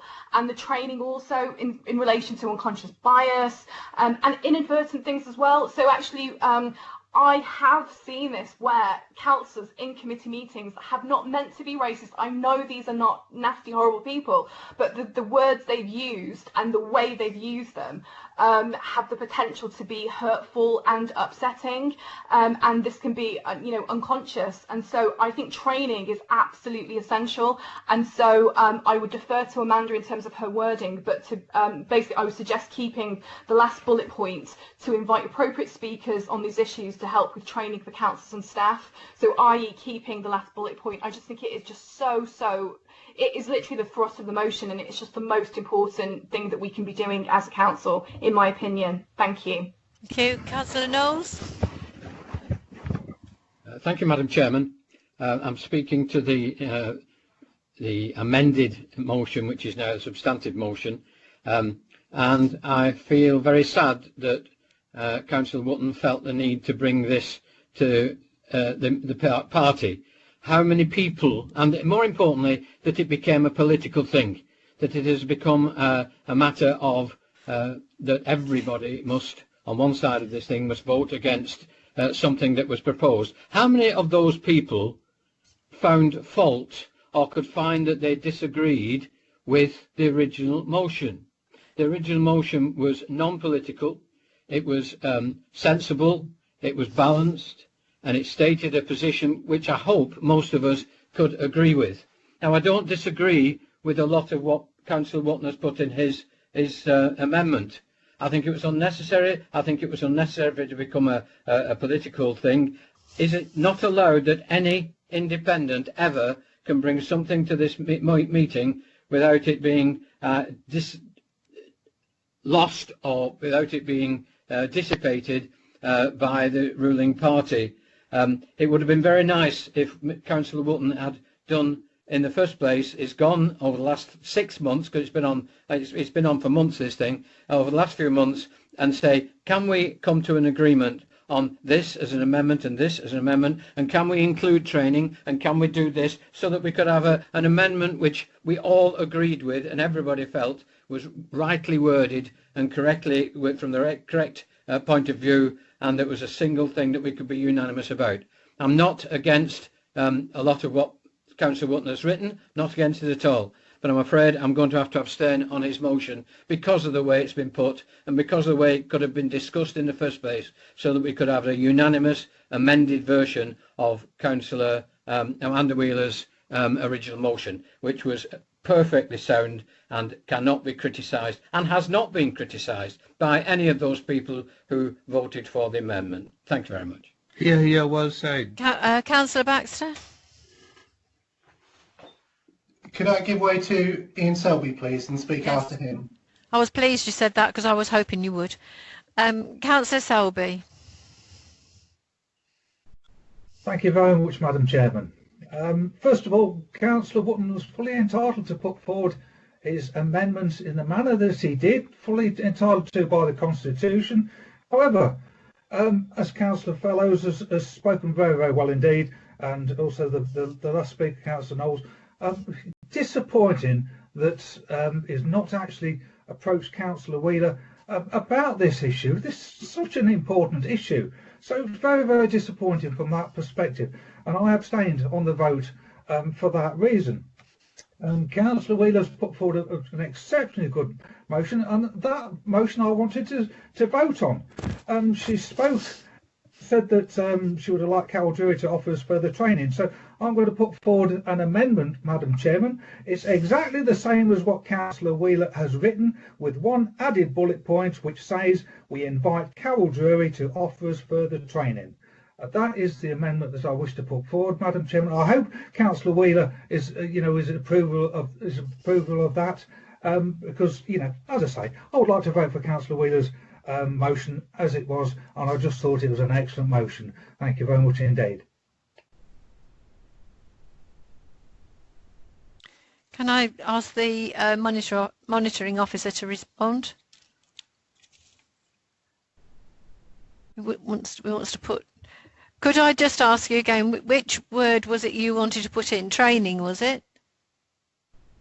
Yes, Madam Chair, that we invite Carol Drury to offer us further training. Thank you very much. Do you think you could actually? Oh, we can't. I'm going to say. Madam Chair, I don't have the facility to forward it to you, but no, that's what I was going to say. It's not like being in the real when we used to be in the real cabinet. Councillor, Chief Executive. Thank you, Chair. Got so used to saying councillor. Yeah, thank you, Chairman. I think we just need a little bit of clarity here that what Councillor Selby is proposing is an amendment, and it needs to be an amendment to the substantive amendment motion that's been then carried. It can't be an amendment to the original motion because the original motion has fallen. And I'd like to just reassure members that in the members' training and development plan that was presented to the Employment Committee on the 23rd of September, it's actually in there about equalities training to be delivered by Carol Drury, who does some, as I understand, does some excellent training. Thank you. And Councillor Baxter? Thank you, Chair. I'd like to propose an amendment to whatever has been the now substantive. I can't see the now substantive because we weren't sent copies of it and it's no longer on my screen. But I'd like to propose that we add 3 bullet points identical to those which were in Amanda Wheeler's original motion, i.e. to ask organisations across the district to pledge their commitment to anti-racism and tackling inequality. Secondly, to initiate a review involving Black, Asian and minority ethnic members of our community, processes, policies, organisational attitudes. And thirdly, to invite appropriate speakers on these issues to help with training for councillors and staff. I can't see that anybody would object to those 3 bullet points. Okay, thank you. I'd like to second that, Madam Chairman, Councillor Paul Wood, and I'd like to speak about it. Yes, would you like to continue? Yeah, thank you. We've had a lot of controversy over this, and I feel it's very disappointing, really, because it shouldn't have been that controversial. It should have been fairly straightforward. I must admit, I'm a little bit disappointed with Councillor Wood. They didn't consult with Councillor Wheeler just to sort something out, because it could have easily have been done, and we could have avoided all this. But it does say in our constitution you don't have to. I realise that. I realise you don't have to. Wouldn't it be nice if we could have done? I support what Councillor Baxter has done, what he's proposed. I think it makes common sense. I just hope that the administration and the Conservatives on the council won't just throw it out because it is an amendment put forward by the independents. I think Councillor Wheeler deserves some congratulations on what she's initiated this. She's a member of that committee, and I know a useful member of that committee, and I know she enjoys that committee very much. So I think it would give her credit if she's thought of this motion, she's put it forward. So I fully encourage people to support it. Let's get on with it. Let's support it. Let's move on. We've all of the same opinion. I'm pretty sure we are. Thank you. Pardon?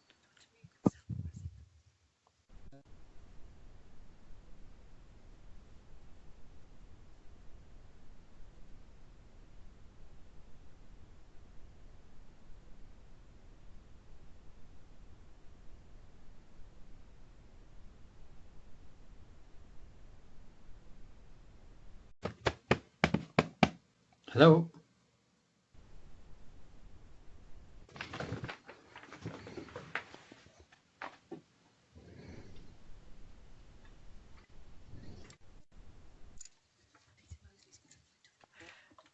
Right, could I ask Councillor Dr. Peter Mosley to speak? He has a point of order. Thank you, Madam Chairman. I do believe that Councillor Selby proposed an amendment before this one, and he wasn't given an opportunity for it to be seconded and debated. So I do believe that this current amendment is premature. Thank you.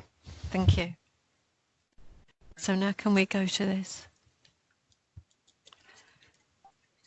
Yeah, please. Thank you, Madam Chairman. Councillor Selby did propose an amendment. We now need to see if there was a seconder for that amendment.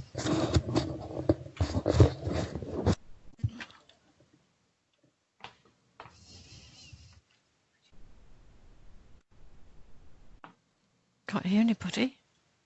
Madam Chairman, I don't know if you can hear me. Yeah. Councillor Selby had put forward an amendment, and it's quite right that there should be an opportunity to see if that is seconded. So is there a seconder for that motion, please? That amendment? Madam Chairman, can you just clarify Councillor Selby's amendment, please?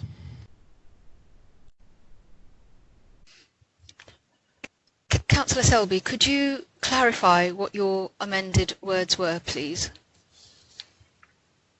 Yes, thank you very much indeed, and I believe I'm entitled to put forward the amendments as I have done, even though it is different from the the now substantive that has become. It was exactly as Councillor Wheeler has worded it, with an added bullet point. We invite Carol Drury to offer us further training. Thank you. It's not an amendment then, is it? Yes, it is. Madam Chairman. Madam Chairman, the motion that you are debating at the moment is the amended motion from Councillor Ray Wootton, which was accepted. That is what is on the table at the moment. So if there is to be an amendment, it has to be to the wording that was agreed on Councillor Wootton's amendment. If it helps for clarification, we can put that back on the screen for Councillor Selby. I'll yet have a seconder, I believe, though, Madam Chairman. You do? But Councillor Selby, we're not clear what it is your amendment is, so we'll just put the wording of the motion, the substantive motion that we're looking at, and perhaps you could just help us to clarify what your amendment to that is. Just bear with us one moment.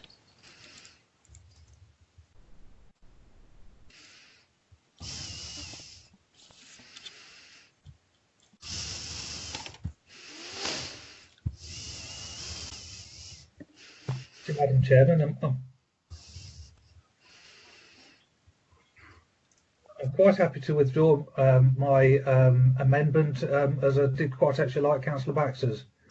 So I'm quite happy. I don't have a seconder, I believe, at the moment, so I'm quite happy to withdraw. Okay, thank you.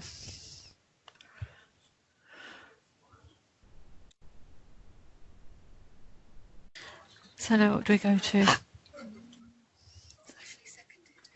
I don't know. I didn't hear him second. I don't know. Then, if we're looking at Councillor Baxter's amendment, Councillor Baxter, would you be so kind as to point out with the words that are on your screen what your amendment was?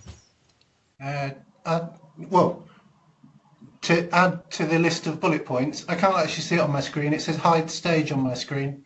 Just bear with us one moment. It's on its way. I'm just about to upload the amendment that Councillor Baxter made. Oh, right. Well done. Thank you.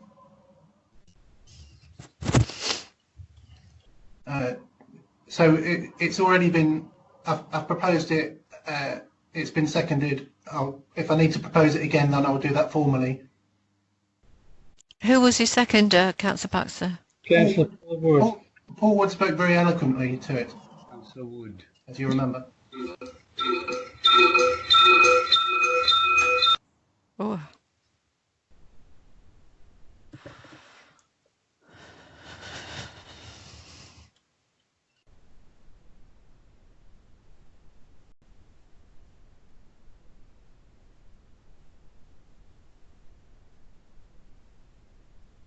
That's not. Yes, please, sorry. Thank you, Madam Chairman. So what members have on their screens now is the version of Councillor Baxter's amendment, which has been seconded, and that, if there are no other speakers on it, needs to be voted on. But I understand Councillor Knowles has a point of order, Madam Chairman, through you. Thank you. Yes. Councillor Knowles. No Councillor Knowles?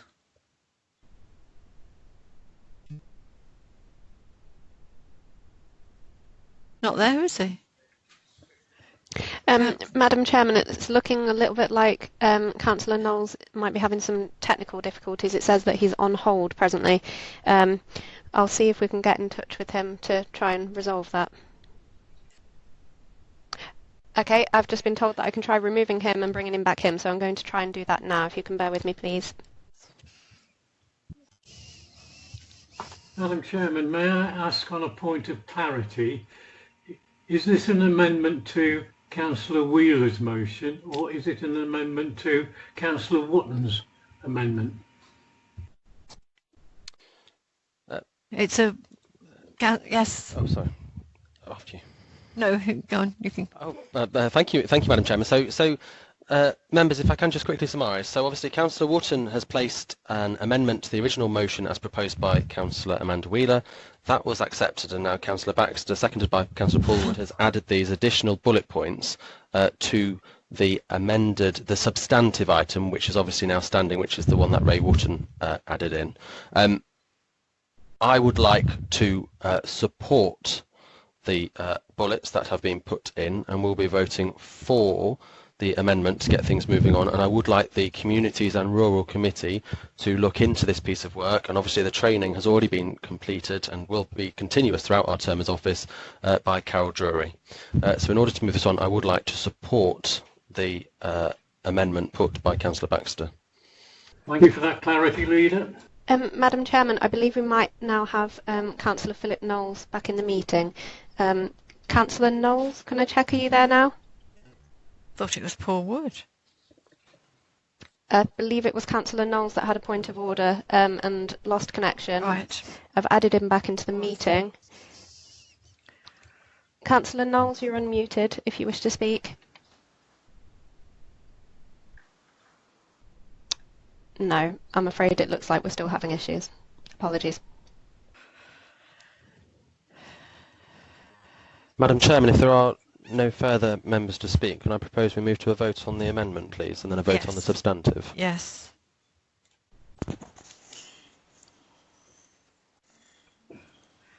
Right, so now we're going to go to the vote, yes? Yes? Right, so we now go to the vote.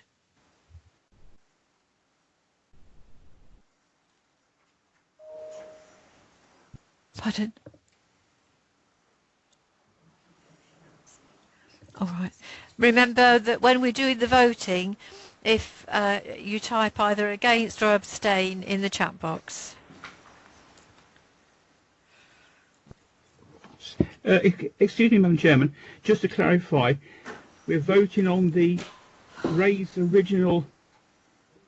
motion as amended by Ashley, yes? Yes. Thank you, Madam Chair, thank you.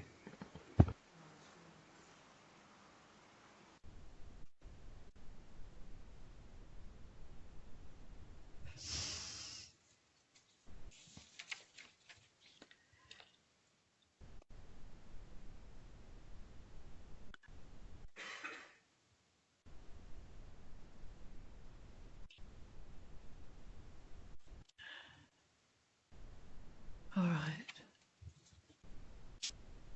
Madam Chairman, as there's been no abstentions or against, therefore the substantive motion of Councillor Ray Wootton with the amendments by Councillor Ashley Baxter are unanimously supported.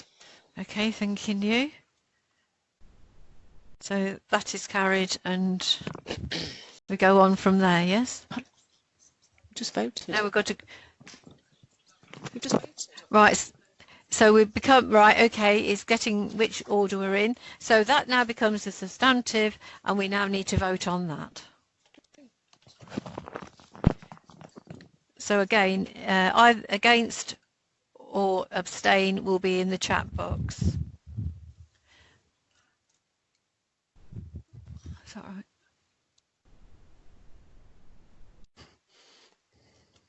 Hey.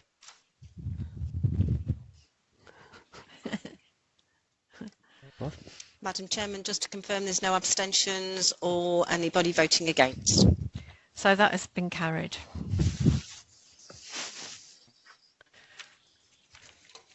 And I won't ask it to be read out. Right, so what item was that? Now we're moving on to agenda item 7B. Right, Councillor Ashley Baxter has submitted the next motion for us to consider today. Please proceed.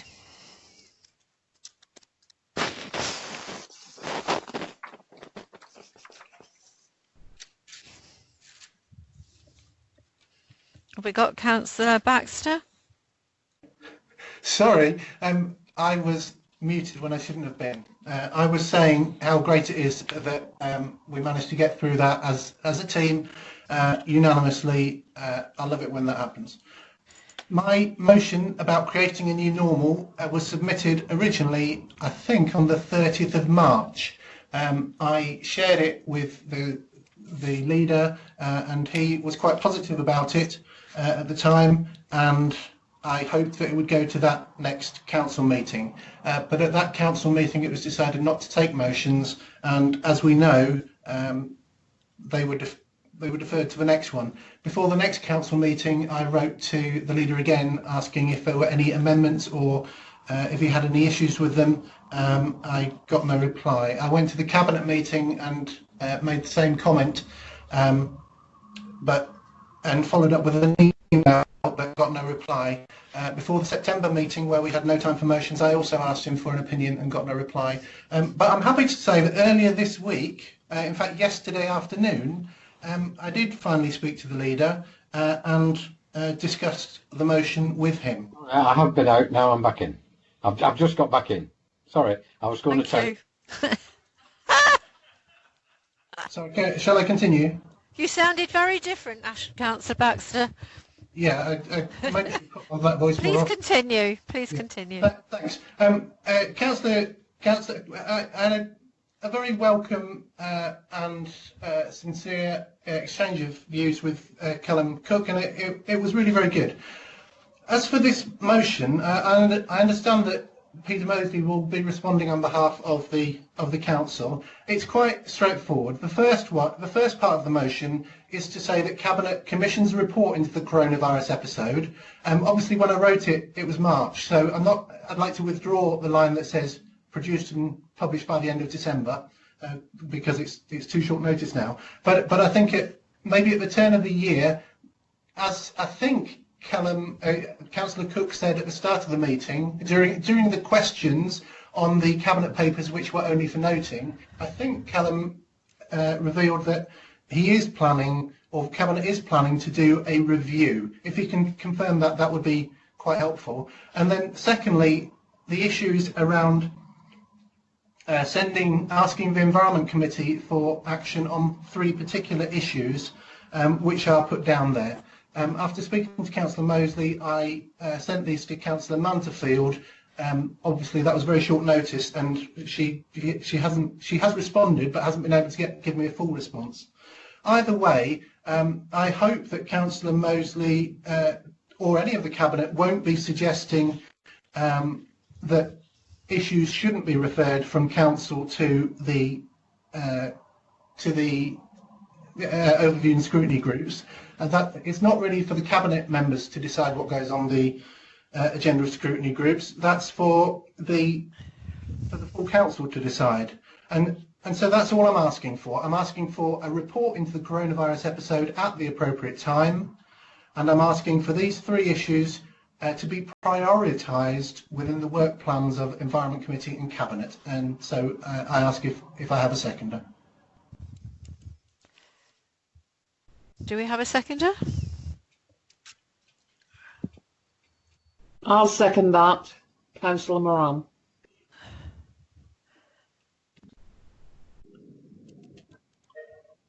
Right. Okay. So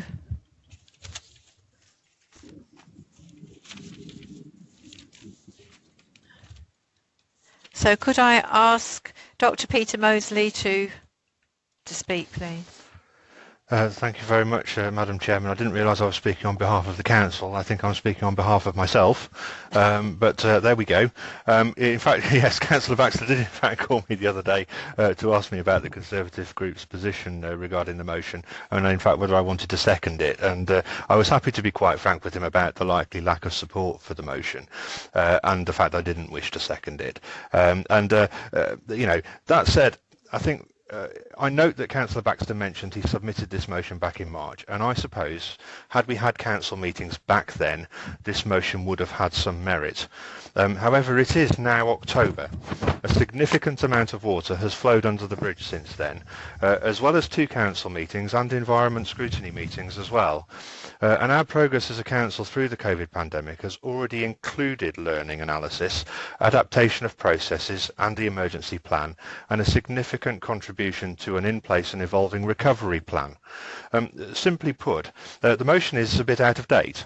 And encourages us to waste our officer time producing a special report when our learning is already well advanced and encompassed in our emergency plan and recovery plan. I should point out that this learning is at the forefront of the minds of our lead officers as we head towards the next phase of this pandemic. Those lessons are already providing us with advantage as we plan the challenges ahead. The work of Adam Stokes and his team in bringing forward amended budgets is evidence of the Council's focus on the financial challenges, but also the opportunities ahead. And the Climate Task and Finish Group have already acknowledged that the position environmentally is different than our baseline and may significantly be lower post-COVID due to the new way of working, which promotes home working where possible in line with government guidelines. I would much rather that our officers use their lessons learned in adapting to the changing circumstances we face right now, rather than concentrating on redocumenting their work. Further to this, the motion once more seeks to influence the agenda of a scrutiny committee that the proposer sits on, bypassing the usual process for agenda and work plan setting, which should be done through the chair of that committee. And we should perhaps wonder why, maybe. We are asked to consider how to use remote working opportunities. I think we've already worked that out and how we can effectively harness the benefits of remote working because we're doing it right now. And we've all been doing it for some months now. We're even investing in the webcasting solution for the Chamber to allow for combined in-person and remote council meetings. The motion looks to get Councillor Baxter's Green Party projects through the back door of the committee that already considers them and has some of them on the work plan. And finally seeks to duplicate work that this council already does in partnership with our neighbouring waste authorities. I have almost lost count of the times I've mentioned the waste strategy that Lincolnshire Waste Partnership has developed and which this council has endorsed. The Lincolnshire Waste Partnership already does what this motion proposes through the joint municipal waste management strategy that Councillor Baxter voted for, I believe, to support 3 years ago when it went through committee. There have been 2 meetings of that committee since he submitted his motion, yet he's not until 2 days ago approached the chair of that meeting about this. In short, pretty much everything in this motion looks for would be a duplication of work at a time when our resources are pressed into coping with the ever-changing dynamic of society and a rapidly evolving second wave of a global pandemic. It is seeking to redo what we're already doing. In essence, it's a bit like asking to build a railway station at Grantham after arriving there by train. And I shall be voting against this motion. Okay, thank you. I think Councillor Baxter is wanting clarification of a point of order. Yes, please. I've got a point of explanation and a point of order. The point of explanation, Councillor Mosley mentioned something about Green Party projects by the back door. I have not been a member of the Green Party since, I think, 2012, and I am no longer a member of the Green Party. And I think it's inappropriate, particularly for Councillor Mosley, to start dragging up people's former party political preferences and memberships. I'm no longer a member of the Green Party, and I hope that Councillor Mosley is no longer a member of the party that he used to be involved in. Yeah.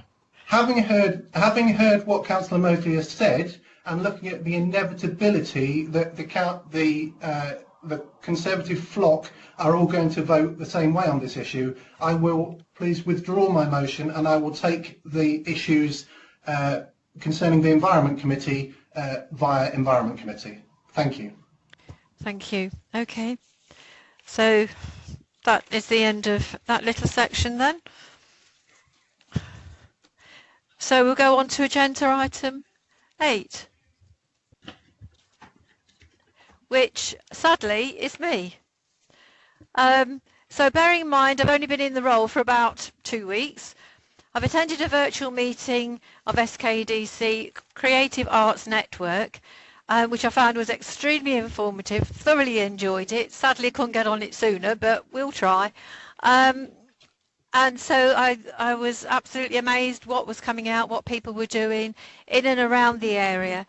We're so lucky with so many gifted and talented people. So that was good, and it was talking about our different art centres and things and how they could make work on their role, make it a lot more interesting, try and get to a wider audience. And then this Tuesday I actually had the privilege of attending Wyndham Park for the unveiling of a replacement commemorative plaque. Actually, I'd done a bit of a recce the day before. It was a beautiful day, and I didn't realise how lovely it was walking by the river with them.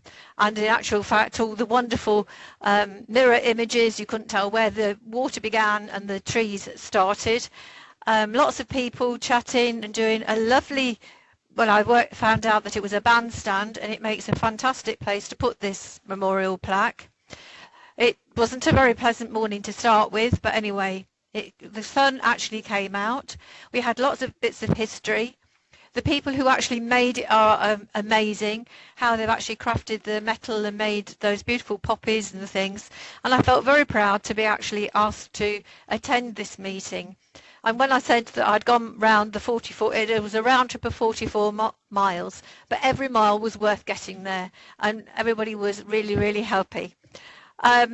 Unfortunately, we've still got our restrictions, but hopefully not as bad as some people have.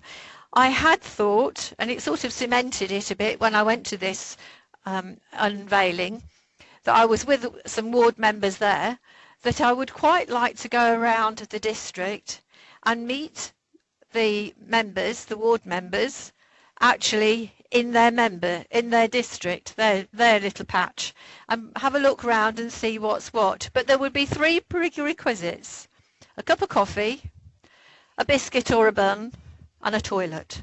So if you could manage those 3 prerequisites, it would be great to go round and meet you all in your own environment.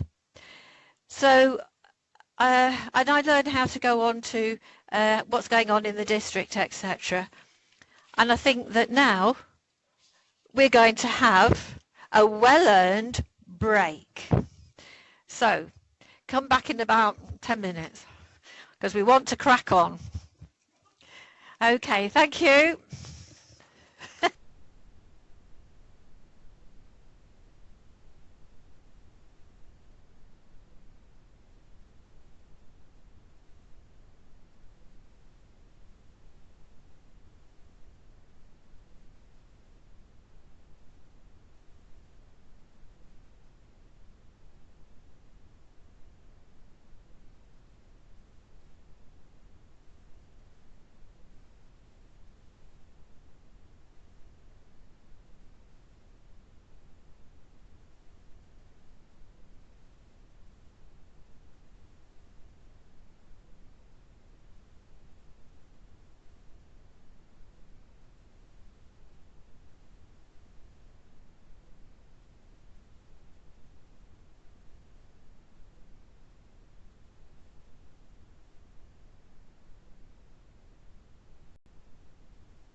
Good afternoon, councillors, ladies and gentlemen. We're just taking an extended adjournment currently as we deal with an incident in the council chamber. The meeting will resume as soon as possible, or we'll come and give you an update. Thank you very much.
Members of Council, if I can just notify you, we are just currently changing the chairman for this part of the meeting.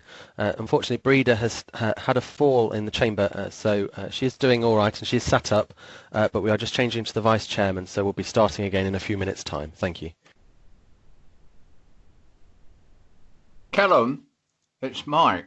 Can you hear me? Hello, Mike. Yes, I can hear you. Yeah, unfortunately, I have got to, just to let you know, I've got trouble with my iPad and I'm not sending or receiving emails. IT have looked at it and unable to repair it remotely. So just to let you know that I shan't be answering any emails regarding the council at the moment, until, possibly until next week. Okay, thank you, Mike. I think there's a worldwide problem with Microsoft, isn't there? There is a global issue with Office 365, yes. Yeah.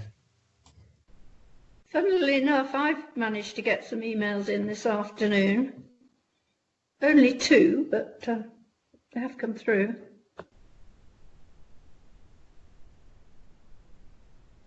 Yes, I've noticed there's quite a substantial delay in terms of the email coming through. Yeah, and going as well.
Good afternoon. Are we all assembled after your coffee? I regret to say that it's lasted 25 minutes. I hope you're all right, Breda, and I shall do a worse job than you, I know, but we will carry on. Item number 9 is the South Kesteven Corporate Plan. Our next item is a report of the leader of the council on the South Kesteven Corporate Plan. I would like to call on the leader to present his report.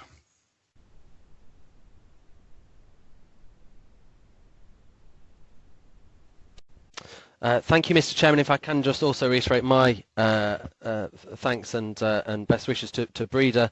I know she's about to go and get checked out in A&E because of her sad fall.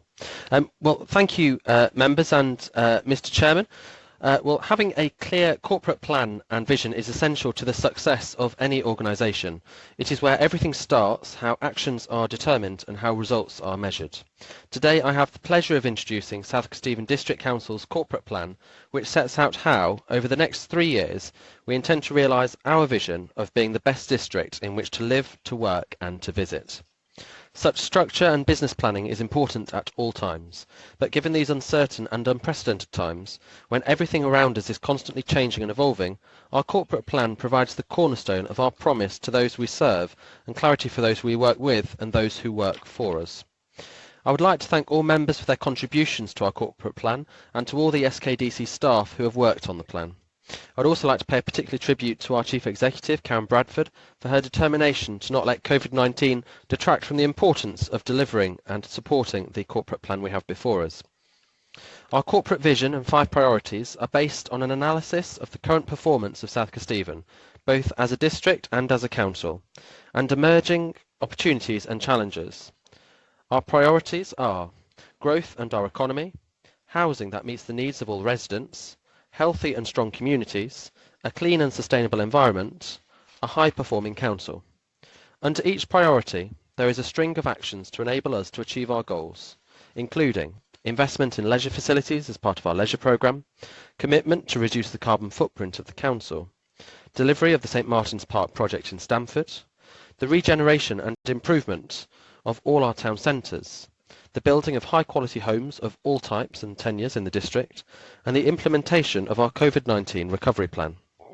As well as setting out what our residents should expect from us over the next 3 years, our corporate plan also provides clarity for our employees. It will enable better performance management by developing a golden thread which runs through from our vision to individual performance. Every member of Team SK has an important role to play in delivering our corporate plan. So it is vitally important that we are able to develop key performance indicators that can be monitored and managed transparently. As part of the performance management plan, in May each year, we will be presenting a full annual performance review to the Cabinet. And this will enable us to review what has been achieved, what needs to improve, and any elements of the plan that need amending, for example, in response to external events or grant funding opportunities. How we will deliver our work is also important. Therefore, the corporate plan embeds the values that the Council adopted back in May 2018. In addition, equality in terms of opportunity and service will run through everything that we do as the Council.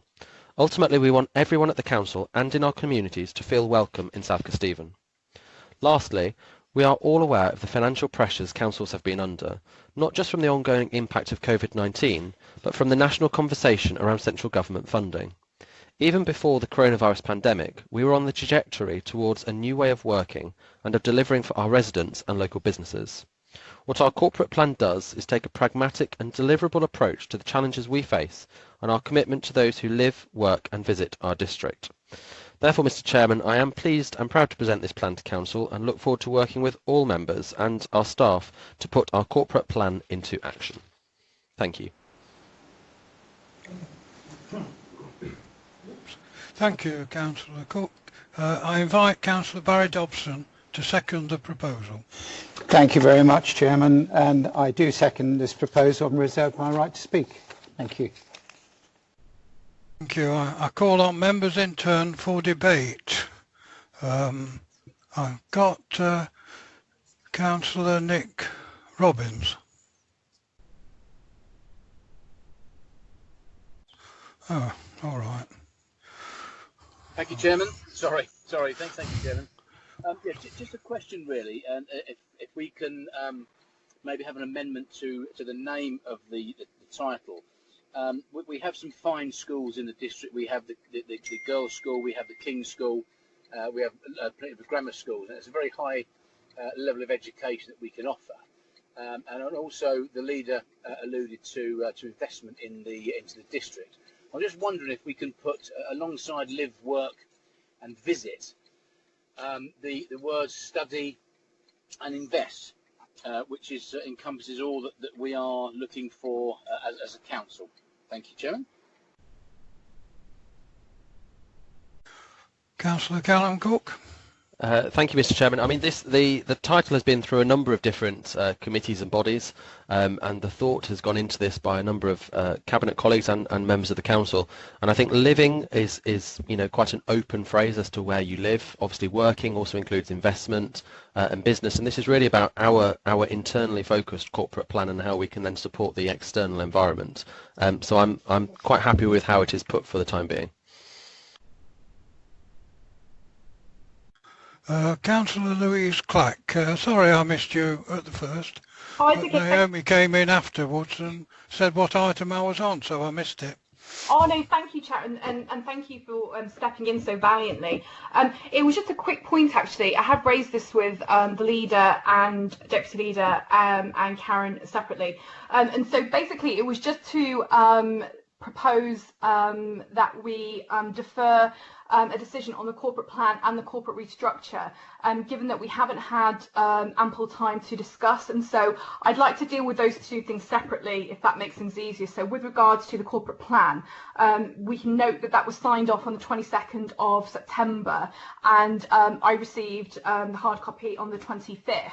And obviously it's quite an important document, and there are some, I mean, it's you know, got some really wonderful things in, but as Councillor Robbins has just highlighted, you know, there are some issues that perhaps that we could be adding to, and I think it would have been more appropriate to have received the report in its entirety and then had more time to debate and deliberate, and also the opportunity for members to contact officers directly, and I'll speak to the next agenda item as necessary, because I'm really concerned that when I've tried to attempt to communicate with officers directly, I've been advised by the officer that they've been advised not to speak with me, and so I find that really disappointing, because I'm really concerned that basically this has been put through. We haven't had enough time to consider, so obviously I'd like to deal with the two things separately, the corporate plan and the corporate restructure, but in short, I would like to propose that we defer making a vote on the corporate plan today until the next council, or we set another date to consider that, on the fact that we haven't had enough time to digest and consider and contact officers directly as necessary. Thank you. Have we a seconder for that notice of motion? Oh, it's an amendment, isn't it? I'll second that. Councillor Moran.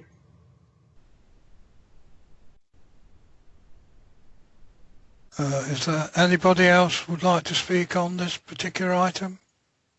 Mr. Chairman, if I can speak on the amendment, I will not be supporting that. This has been through 3-member workshops. It has been consulted on. Members have been invited to contribute to it. It has been to various committees. It has been discussed. It has been to Cabinet. Therefore, you know, it has been through an extensive negotiation, and obviously this is for the, you know, the administration's plans and the council's plans as part of our corporate plan moving forward. So I will not be voting for the amendment. Councillor Ashley Baxter. Thank you, Chair. To be clear, I'm speaking on the amendment. If the amendment falls, then I would like to speak on the plan itself. I attended the first of the consultations, which I think was about an hour and a half or 2 hours. It was very useful to speak to the Chief Executive for almost the first time, and I did put forward my views and opinions. Very good, and I don't know what's funny. And I've noticed that some of the opinions I put in there have not been included. So I've got questions about that, but this is the first time I've had a chance to ask questions about the content.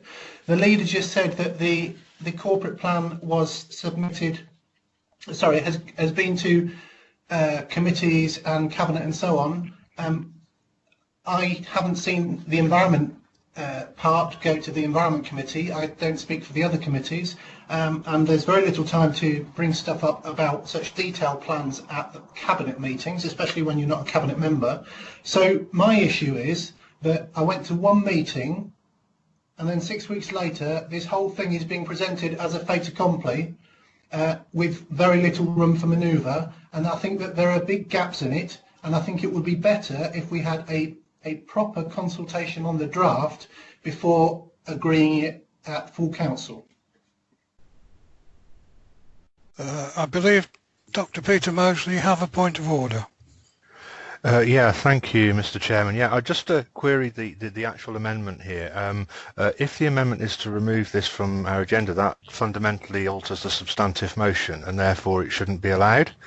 I think we had this debate earlier on about something else, but it would be helpful if we knew, perhaps by something on the screen that told us exactly what we were debating here, you know, as we would normally, and then we can make a decision as to whether or not actually the substantive is valid or not. Thank you. Yeah, come on then. Thank you, Chairman. There are certain motions which can be moved during the debate, and one of those is to adjourn a debate or to adjourn a meeting. So I think this is a valid amendment. So it's really a motion to adjourn and defer. Thank you. Thank you for that clarification. Thank you, Councillor Baxter. 41110, is that what you've just said? You're all in agreement. Chair, I apologise for the emoji. When I put in bracket, little line bracket, that popped up. I can smile now then. Councillor Paul Wood is next, I believe. Yeah, thank you, Mr. Chairman. Thank you for standing in, and I do hope that Breda's quite well after her fall and not suffer too seriously. I must admit, I can't support the amendment, actually. I disagree with some of my colleagues who have actually spoke on this. I think it has been enough consultation on it, and I just want to move on with it. So I certainly don't think it should be deferred. I think we've had enough. We've had some working shops to discuss it. I've attended one. There was 7, I think there was 4 or 5 working shops where people could attend and go through it. So I think there's been enough discussion on it. I think it's quite all right with what it is. I support the corporate plan. I don't think there's any need to defer it. So well said, Paul. Thank you. Oh, thank you. Councillor Harish Bishnu Singh, I hope I said it right. You have said it exactly right, Mr. Chairman, and thank you very much for your immediate promotion. I hope that Breda is okay, hasn't hurt herself too much. Yeah, Mr. Chairman, what I was going to ask, I too haven't had chance to read it, to read the notes, because I only received it a few days ago. As you know, this time we had a very big planning folder to read through, and most of the time tend to have spent in reading that. I just a little bit of time. We've got another council meeting coming very soon. I just wonder if it could be probably postpone, give us that much time for till the next one that is coming very soon. Then we can discuss that for it. Even though, sorry, I rest my case there. Thank you. Just one more. Thank you, Councillor Mark Whittington. Yes, thank you, Mr. Vice Chairman. And I also hope that the chair is okay. I also attended one of the working groups into this. I believe it's probably the same one that Councillor Baxter attended, and I know Councillor Baxter made some comments and aired his views and opinions at that meeting. I also viewed my views and opinions at that meeting, but unlike Councillor Baxter, I don't necessarily expect they'll all be included within this document. This is a corporate plan for the whole council, not for one individual member. I believe all the members have had the opportunity to be consulted, to have attended those workshops and to have contributed to the process. Therefore, I believe we should just simply accept this corporate plan for what it is and move forward. Thank you, Mr. Chairman. Thank you. Councillor Lee Steptoe. Yeah, thank you, Mr. Chairman. Just being a teacher myself, I can't help but make a comment. Sort of, well, in response to, I think it was a comment Councillor Knowles made about excellent grammar schools in the county and in the district. Yes, there are. I'm not disputing that for 1 minute, but I would simply point out that it's about 20% of the local population that go to grammar schools, and there are plenty of excellent non-selective schools in our county and region as well. And I just feel on a personal level that that's not always recognised. I'm sure that wasn't Councillor Knowles' intention at all, though. moving on, I'm very happy to support Councillor Clack's call for an adjournment on the corporate plan.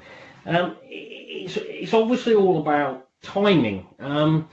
Just stating a fact, I know and I acknowledge that the other councillors are able to attend workshops and so on much more regularly than I do. Just stating a fact, as I've just said, I work full time as a school teacher, and I would certainly like to get to more events. But for those of us that aren't able to for work commitments, and again, I know what Councillor Whittington's just said, it's not about individual members. I accept that, but this, I have to question the timing. We're in the middle of a pandemic. A second wave is quite clearly, we're quite clearly into that second wave. That second wave could easily have been predicted by anybody with more than average intelligence. We're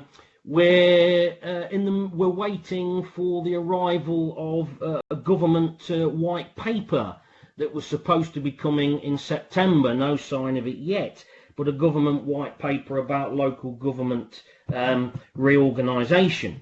I'd like to speak on, or will speak on these matters under item 10, which is the corporate restructure. But I cannot for the life of me understand from a strategic point of view why we are rushing into these decisions in the middle of a pandemic and in the potential, just before we potentially go into an imminent local government reorganisation.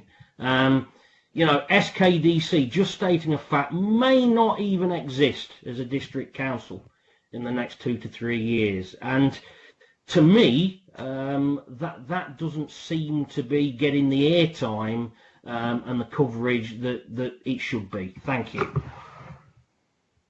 Thank you. We have a point of order from Councillor Philip Knowles. Thank you, Mr. Chairman, and best wishes on your temporary, hopefully temporary.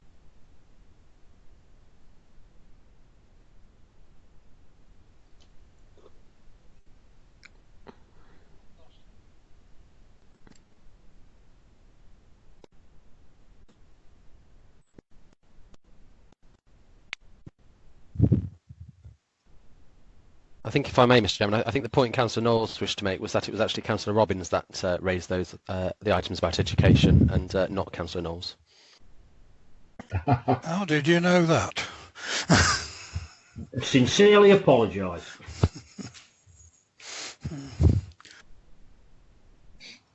We're still trying to get Councillor Knowles. I believe Councillor Knowles has lost connection. I'm going to remove him from the meeting and try and bring him back in. Thank you. We will wait.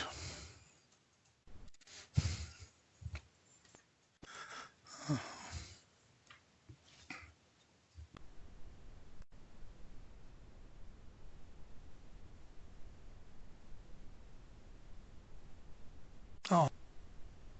Call on the Chief Executive while we wait, because there's nobody else down to speak. Thank you, Vice Chairman. Thank you for allowing me to speak at this point. I'd just like to give members just a further update. As members that attended the workshop, which I think there was 22 members attended the workshops, and there was 3 workshops, one in the morning, one in the afternoon and one in the evening over a period of time, to assist members that do work shifts to attend, so we could get as many members as possible. As part of that workshop, we did go through the vision, we did go through the evidence base, how we had collected the evidence base pre-COVID and how we'd rerun the evidence base while we were in the pandemic. This is pieces of work that a number of senior officers have been working tirelessly on through this period of time. I can please also advise members that the corporate plan, the draft of the corporate plan, was presented to Cabinet on the 8th of September. Therefore, it was in its full existence from the 28th of August, actually on mod.gov. As part of the workshop, we did capture comments from members, and on a number of occasions, on 1, 2, 3, 4, 5, 6, 7 occasions, we did take amendments from Councillor Ashley Baxter. We also took amendments from Councillor Penny Mills, Councillor Robert Reid, and Councillor Philip Knowles for the feedback to amend the actions and the 54 actions as part of the plan. As part of the report in front of you, it does seek that because of the process that we've gone through, that we now go through a process, if the framework of the corporate plan is correct, we then go through a framework of the scrutiny committees to confirm the performance indicators and the stretch targets that we'll be looking for into actually monitoring and to show success or not of the delivery of the key actions. A reference to the key achievements, of course, that's backward looking. That is what you've achieved certainly over the last 12 to 18 months, which is should be a real celebration for South Kesteven as part of the plan. And I have nothing else to advise on at this point, Vice Chairman. Thank you for that. Have we got Philip Knowles back? I believe we temporarily got him back in the meeting, but it looks like he's lost connection again, I'm afraid. So we'll get IT to give him a call and see if we can assist. I think you're muted, Chair. I shouldn't mute myself, should I? We've got to take the amendment now, haven't we? We've got to vote on the amendment. It is my intention that we will once again vote by exception. Please indicate in the chat box if you do not support the amendment by typing against or abstain. We will give you a minute to do this, and I shan't be able to do it.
Chairman, if you can just bear with us while we just formalise the numbers for voting at this point. Thank you.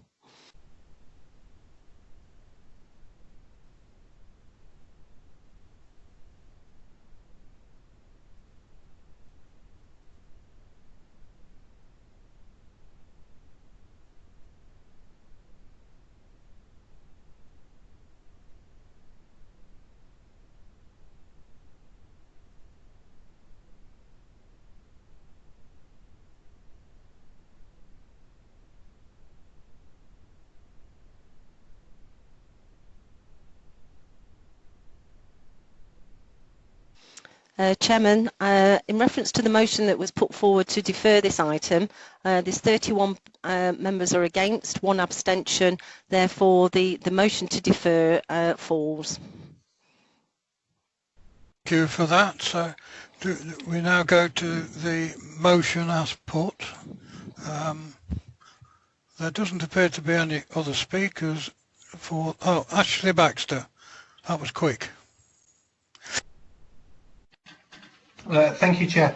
I was waiting for everybody to finish voting against before I came on. So I appreciate that the Chief Executive did hold the workshops. I did attend one. It's a shame that only 22 out of 56 councillors at the time chose to attend or were able to attend the workshops. It doesn't shout out enthusiasm for the process, but having said that, I do have some issues with what has come out. The first problem is the vision. the vision has changed since we had the workshop. If I can just swap to my other screen and say, it did say, be the best place to work, live and visit, which makes grammatical sense. But it now says, be the best district in which to live, work and visit, which doesn't make grammatical sense. And I don't think we should be playing fast and loose with the English language in our governing or overriding document. Secondly, on the vision, while I'm impressed by the optimism of the ambition, the best place to visit, really? In the UK or just in England or just in Lincolnshire? I would have said that maybe somewhere in the Peak District or on the coast would be the best place to visit. I admire the optimism of the vision. Perhaps it's the statue of Margaret Thatcher that will bring people over to visit this place and make it that statue will make it the best place to visit in the UK. In terms of the content of the rest of the document, I think there is generally a lack of tangible target. There is a bit of jargonese in there, but that's inevitable with this kind of corporate document. At the workshop, I did ask specifically for a reference to our involvement with the Woodland Trust and our signing up to the Woodland Trust Charter or local government charter that we was so proudly photographed with last year, but now has become absent from virtually everything. On housing, we haven't put any figures in. We could mention that in the last 3 years we've only managed to build 18 affordable homes and 27 kind of commercial homes. We haven't got any housing. It took me a long time to find out what our housing targets were and by how far we are missing them. I've also disappointed that there's no reference to the company's approach. With the advent of Invest SK, Environment SK, Leisure SK, everything else SK, one would think that this would be a strong enough point to make it into the corporate plan, but apparently that's not important. Just to show that I'm not completely negative, I would like to, I can't remember which page it's on, but the bit about improving broadband, I do thoroughly say, here we are, page 143 or page 7, support the rollout of improved broadband and other key infrastructure to support local businesses in rural areas. I think this meeting itself shows how that we really do have a need for better broadband across the district. So even though there are good points, like a curate's egg, I support large parts of the corporate plan, but I don't think it's been properly, sorry to disagree with the leader of the independent group, but I don't think it's been properly consulted on. I think changes have been made since the workshops which we have not been consulted on, and therefore, sadly, I'm opposing it. Thank you, Councillor Baxter. There's nobody else on my screen wants to speak. Oh, Councillor Peter Mosley shot in quickly. Thank you very much, Mr. Chairman. Yeah, I just wanted to say, in terms of visiting the district, I love this district. I think it's got a huge amount to offer, and if I can be part of an organisation whose ambition it is to make sure that everybody available could come and see what is on our doorstep, I would want to be part of that. And I think, you know, we've got Woolsthorpe, you know, Belton, the beautiful fen countryside. You know, there are so many delightful things about South Kesteven. I think we should be celebrating that within our plan, and I believe we are celebrating that within our plan, within our ambition. In terms of the companies, I'd just like to point out that on page 15 of the plan it says develop and implement commercial and transformation strategies to deliver a national revenue benefit. That encompasses our commercial objectives within that plan. It's implicit within it. So I'm perfectly happy to support this plan. I think it's a great piece of work, and I look forward to us achieving the things within it. Thank you. Councillor Field-Elks. Thank you, Mr. Chairman. Excuse me. Yep. Thank you, Mr. Deputy Chairman, if I may call you that. And let's hope Breeder is doing well. I sort of read through what I can. I tend to agree with my colleague Councillor Baxter that it's good in parts. I'm not going to go into the details where I'm not so happy with it, but I did just want to say many years ago when I first came onto this council, it seems like many years ago anyway, we were looking at the one of the first documents that came to us was a value statement, and we were updating the value statement of the council. I think it was actually called the value statement and the vision statement. But anyway, I remember reading it and thinking, well, it doesn't really sort of do a lot for me. So I suggested that we inserted in it the words that this council strives to be an open and transparent and accountable council. The administration voted it down. Open, transparent and accountable. But I'm looking at the document, and perhaps we've moved on somewhat, perhaps not far enough though. Thank you, Mr. Chairman. Thank you. Councillor Dobson, you return the right to speak.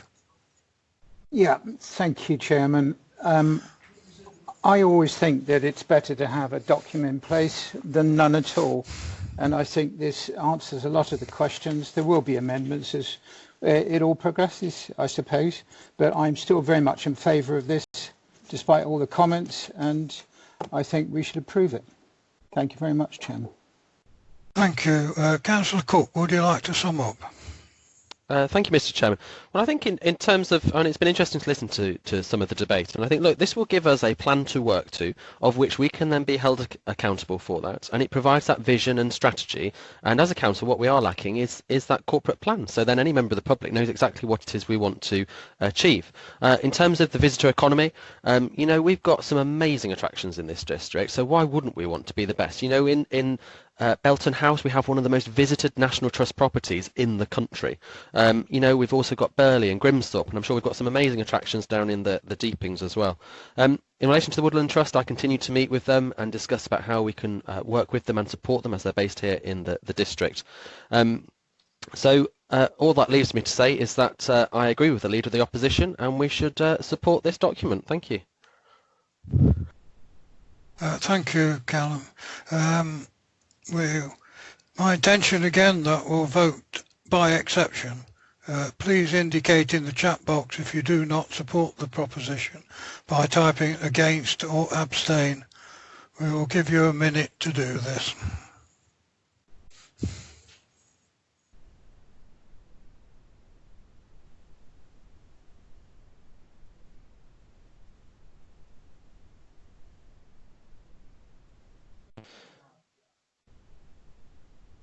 Mr. Chairman, whilst people are voting against, can I please register as per the Constitution? We have now gone over the time limit, so I would like to propose an extension of 1 hour to this meeting, please. And if somebody would be happy to second that. I second that, Chairman. Quite right, Callum. According to here, it should be 16:27 is 3 hours. Oh, well, we had a half an hour break, I suppose. Well, when that comes. I do apologise, Mr. Chairman, and we will continue as we keep going.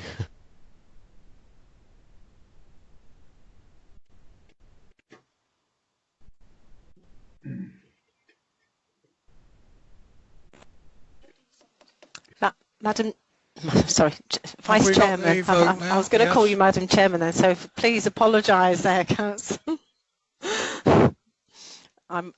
Please accept my apologies for that. The vote has been taken. Against the adoption of the corporate plan is 6, abstentions are 2. Therefore, the motion is carried to adopt.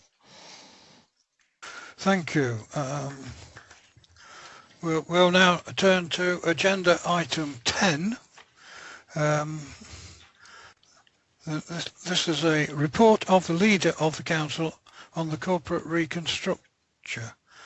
The report for this item was circulated to members in the pack of supplementary papers on Tuesday, the 29th of September. I would like to remind members that appendices 3 and 4 to the report, together with the background papers, are exempt. During debate, we will not be commenting on any individuals. I would like to keep the discussion at this time in the public session. So members must refrain from making comments on the exempt papers in the public session If a member would like to comment on the exempt papers, please indicate when you are called. At that time, you may make comments on the public documents. Once all statements have been made on the public elements of the report, we will then exclude members of the press and public in order to hear comments on the exempt appendices. Once all councillors who have indicated that they wish to speak on the restricted papers have had the chance to do so, we will return to public session and members of the press and public will be invited in for summing up and the vote on the item. I would like to call on the leader to present the report. Thank you, Mr. Chairman. Well, I'm pleased to present to Council today our proposed corporate restructure, which aligns with and supports our vision and priorities set out in the corporate plan that we have just voted on. At our full Council meeting on the 2nd of March, when we set our budget for the year ahead, a corporate restructure was confirmed as an action to save an estimated £300,000 per year. However, the world has changed since those pre-lockdown days, and we, as a Council, have had to adjust our thinking, our priorities and our finances accordingly. So the proposed restructure before you today takes account of the very real current financial pressures and the need to continue to deliver critical services and sustainable and dynamic growth for South Kesteven. The restructure, the restructure provides the savings as required for the budget. It presents a leaner, strategic management team, and it deals with a number of issues in relation to salary scales, market supplements and service divisions. Our Chief Executive, Karen Bradford, has led the process from start to finish. She first presented a report on the restructure to our Employment Committee on the 29th of July, where it was unanimously agreed that the Chief Executive should move forward with the report, undertaking formal consultations with our trade unions and those members of our staff who are directly affected by this restructure. As detailed in the report, this process was undertaken in full, and the findings of the consultation are attached to this report. Mr. Chairman, I am acutely aware that this report before us today is not some abstract exercise. It is about people's lives and livelihoods, and it is about the future of this council. We cannot deliver on our vision for South Kesteven without our hard-working, dedicated and loyal staff, and they cannot deliver for us if the corporate structure of the council does not properly align with our priorities set out in our corporate plan. Therefore, I am pleased to note that the Chief Exec has not only spent a great deal of personal time speaking with those members of staff directly affected, but also ensured a process that respects the sensitivity of corporate restructure and the impact of those affected.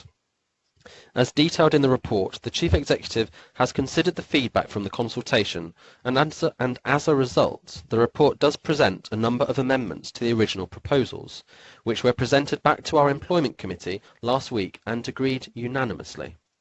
Some restructure work has already started, namely with our finance and HR teams, and further restructures will be undertaken in respect of our communications, business support, housing, arts and culture, and IT teams.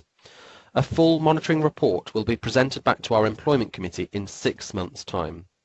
Mr. Chairman and fellow councillors, our corporate restructure and our corporate plan will work hand in glove to provide Team SK with the clarity, vision and direction underpinned by a logical and lean structure with clear lines of responsibility and accountability.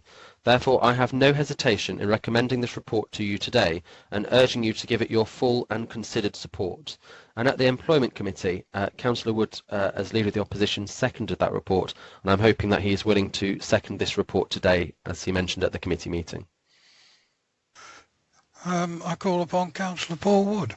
Yeah, thank you, Mr. Vice Chairman. Yeah, yes, as Councillor Cook said, I am happy to second this report.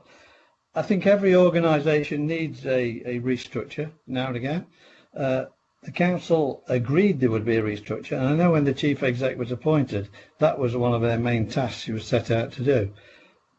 Obviously, since that 7 months ago, there's been a lot happening.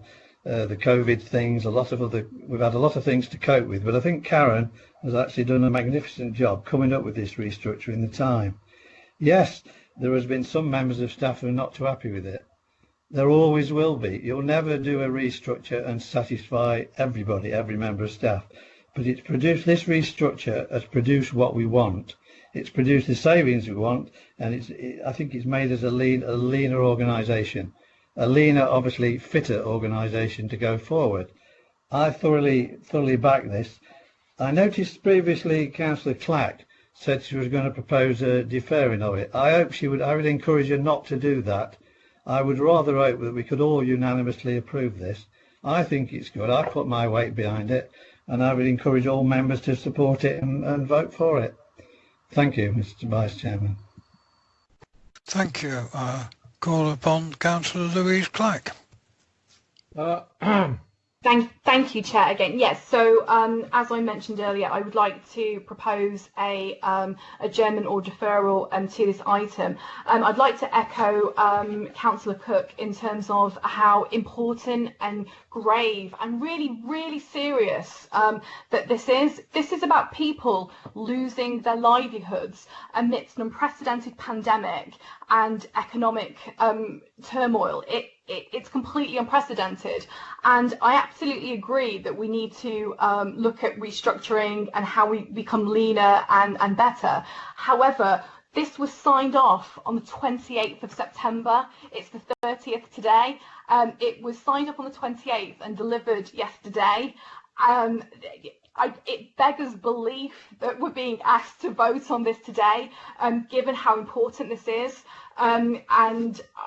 Even the employment committee that has been mentioned, that was only on the 23rd of September as well, and we're not all members of the employment committee, and I had not had that forwarded to me, and I've been in contact with the chief executive, and I've explicitly stated that I would like to be kept abreast of any employment related issues, and this was not forwarded to me. I received this yesterday. I didn't get back from work until 9 p.m. yesterday, and basically this is a big thick document. It's full of pink papers. I also note, and I won't reference the name, there's a letter by an individual officer from page 69 which is replete with examples of how officers have not been listened to, how they've attempted to engage and they've been ignored, how you are talking to a pink paper now.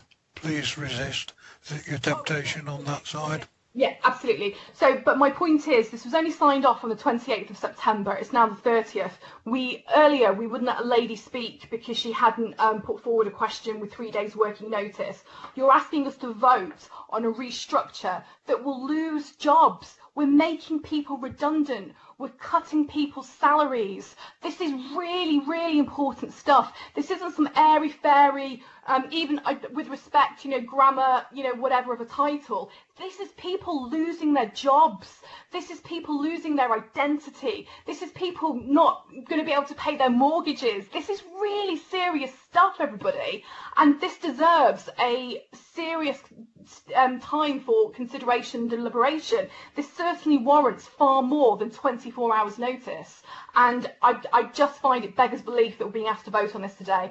So I really would strongly urge the council and any sensible members that are listening that we defer this so we have a chance to work through this line by line. This is quite possibly the most important set of papers we've had as members, and this warrants full consideration and deliberation and the opportunity to discuss directly with officers. Thank you. Thank you. I didn't notice an amendment there. Is that an amendment? What, to defer? Oh, all right. Then have we a seconder? I've just seconded it, Mr. Chair. I've just spotted it. Yeah. Would you like to speak now? Yes, I will. Thank you very much. I absolutely endorse everything that Councillor Clack has just said. I'm absolutely flabbergasted, I have to say, that the leader of the opposition, the leader of the independents, has asked for a unanimous decision on this matter. What absolute complacency, with the greatest of respect. And I say directly to the independent, really, I look forward to hearing some of the other independents who I greatly respect speak perhaps later on, but you're really going to consider backing what your leader has said about this. Now, I don't know the intricacies of the restructure, I don't pretend to, but once again, the timing has to be seriously questioned. We're in the middle of a pandemic, a worldwide pandemic, with, as I said earlier on the previous item, the second wave could have been predicted by anybody with half a brain cell, quite frankly. Surely this is the time for some stability. Surely this is the time for this restructure to be postponed. As I also made mention to earlier, we're awaiting a government white paper on local government reorganisation. That potentially means that SKDC could literally disappear within the next 2 to 3 years. Earth do a reorganisation before the outcome of that white paper is known. Councillor Wood said sometimes restructures are a good thing. I'm sure they are. I agree with him on that. I'm not ruling out restructures forever. We had one last year. We literally had one last year. So why is another one needed so soon? And like Councillor Clack has said, I am just flabbergasted that the lack of, or the seeming lack of concern for stability and staff morale at SKDC. I didn't expect anything else from the administration, quite frankly, but the independence, I say again, really?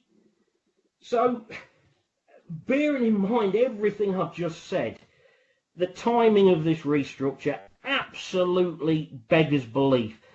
I can't begin to imagine what this is doing to staff morale, as Councillor Clack has already said. Because, of course, restructure is a polite euphemism. It's a polite euphemism for redundancies and payoffs and people losing their livelihood during the midst of this awful pandemic.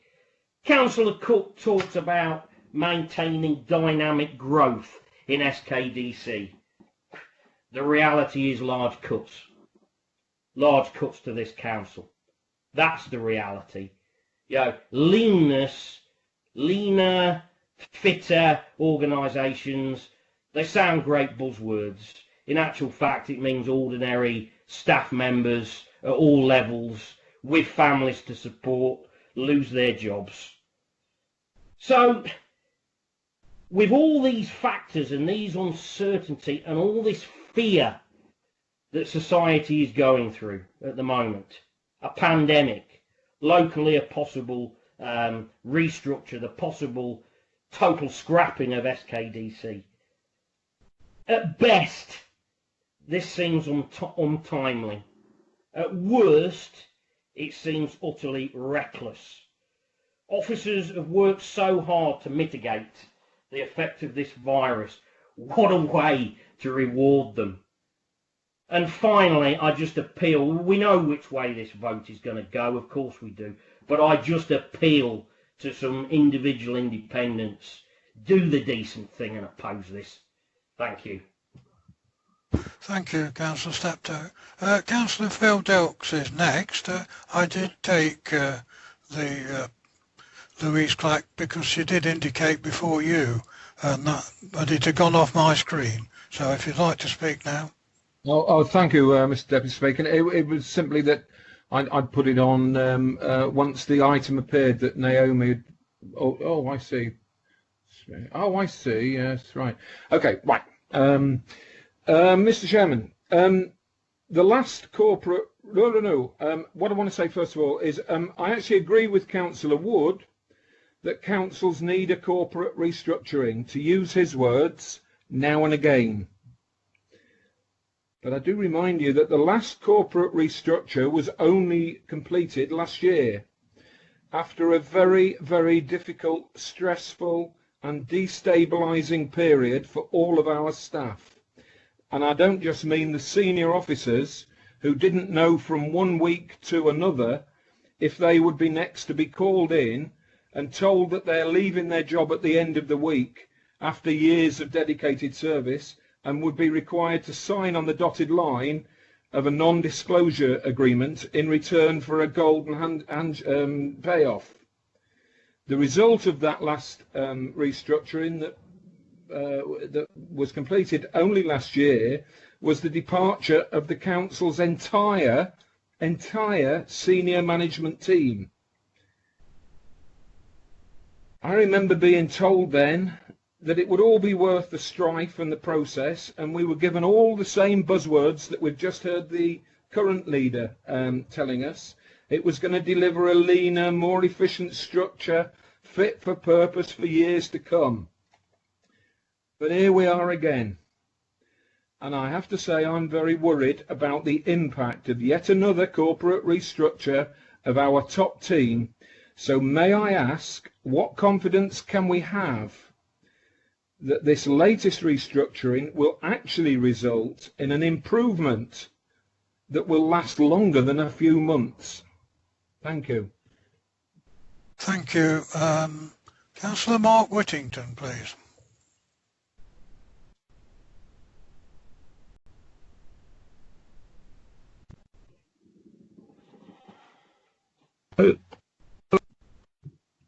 Hello? Right, sorry, Mr. Chair, there's been problems with this button. It seemed to mute and then unmute. I actually wanted to speak not on the amendment, the proposed amendment, but on the substantive. Are we debating the original substantive now or the amendment? Not yet. We're on the amendment. Okay. Well, I would oppose the amendment, but for reasons that I will make clear when we discuss the main motion. So if I can defer until the main motion, Mr. Chairman, thank you. Thank you. Councillor Philip Knowles. I would also defer until the main motion. I don't think it should be postponed the vote, but I'll wait for the main motion and speak again. Thank you. Thank you. There's no other speakers on this. Do you want to speak, Councillor Cook? Thank you, Mr. Chairman. I will not be supporting the amendment as put. We'll go for a vote on the amendment then. The usual procedure. Those that are against in the chat box, if you're against it, type against or abstain, and I'll give you a minute or two to do this. Can you just remind us of the amendment, please, Mr. Chairman?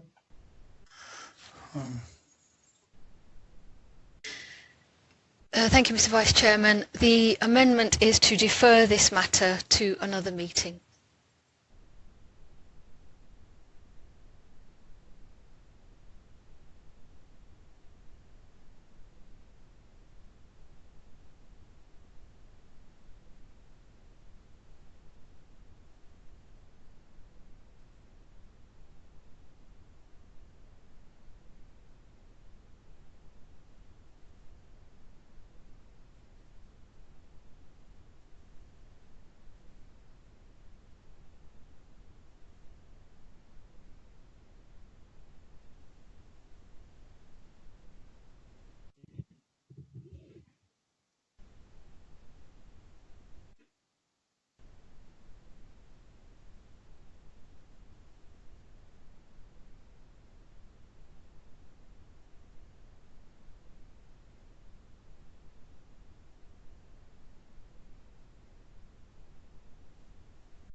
Mr. Vice Chairman, we've got the vote. It's 27 against the motion to defer and 2 abstentions. Therefore, the motion to defer fails.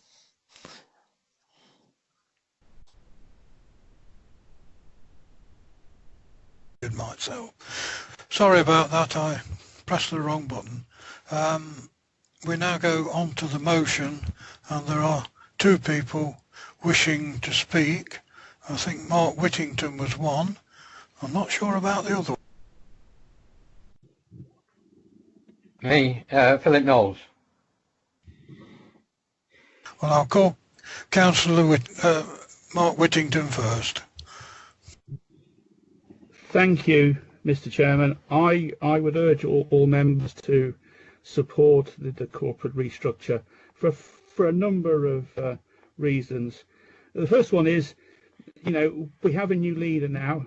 We have a new chief executive. It's only right that a new leader and a new chief executive should determine together, you know, how they view the senior management structure of the organisation. We've just agreed to a corporate plan, and in order to deliver that corporate plan, we need this new management structure in place, hence the need for it. So people have made reference to the fact that we're living in a pandemic. Yes, we are living in a pandemic, but just because we're living in a pandemic, potentially the biggest structural change to British society potentially since the Second World War, that doesn't mean, Mr. Vice Chairman, that other issues go away. You know, devolution may happen, it may not. We don't know. That's an unknown. Climate change will carry on. Climate issues will carry on regardless. You know, we have to look as to where we see this council going forward with the current situation we've got, with the corporate plan we've got. Then, hence, we need this restructure. And really, the argument is on page 8 of the supplementary pack. The cost of this, the payback for this is 3 years, which is a remarkably good payback period. But more importantly, in 7.2, it talks about the full year savings impact of the restructure. 558,000 in 21-22, rising to 663,000 in 22-23. I would also like to draw members' attention back to page 141 of the main documents we have, which is the finance section of the corporate plan. And the third paragraph down there states, the latest estimates forecast that SKDC needs to save £2.3 million over the next 3 years to be in a position where to have a balanced budget. And therefore, Mr. Chairman, be in a position where we can actually carry this council forward. These savings of £663,000 projected savings are 29% of that target. We have to move forward. Any organisation has to be, in the modern world, has to be more streamlined. We have to modernise business processes and procedures. All other organisations do it, in the private sector, in the third sector. The public sector should not be immune from the same rigour of management. So therefore, Mr. Chairman, I think the cost speaks for itself. A reference has also been made to staff morale. Yes, I would imagine that any staff at the present moment of time who potentially are at risk, potentially will see a reduction in morale. But Mr. Vice Chairman, I've worked in large organisations that have gone through large corporate restructures, and actually the very, very worst thing you can actually do once you've made a decision is to then elongate the process and drag it out, because that further undermines staff morale. It further undermines the vigour with which the organisation can function. The decisions have been made. Staff concerned have been consulted. The best solution all round for everybody, Mr. Vice Chairman, is to accept the fact we need a speedy resolution to this in order to achieve a key objective of the corporate plan and to make the financial savings, or a big contribution to the financial savings this council needs to make in order to survive financially. Mr. Chairman, I will be supporting this proposal to accept the corporate restructure. Thank you. Councillor Philip Knowles. Thank you, Mr. Chairman. If Mr. Steptoe, Councillor Steptoe, ever respected me, he's not going to do after what I've got to say, because I take the general view that we employ a chief executive to take the necessary action to implement policy decisions made by the council on the recommendation of the leader and his cabinet. Now, I don't always agree with those, but that is the fact of life. We've employed a chief executive, and now she is responsible to implement those decisions made in the corporate plan and in the planning that we do from year to year. She has a right, therefore, to structure the officers and staff as she thinks appropriate to fulfil that responsibility. The fact that we're in a pandemic and it's a difficult time and so on doesn't stop that responsibility. So, well, you don't have to worry about it for a couple of years because we're not sure what might happen in a couple of years' time. She's come in and she's got to identify those responsibilities and meet them and do it with the structure that she wants. Hence, I will welcome the restructure if, and I say this with a big if, it is done fairly, meeting all legal requirements, and with proper, meaningful consultation. Not that we do a plan and say, that's it, never mind the consultation, we just get through with that and get on with it and we ignore it. So it's got to be those three things.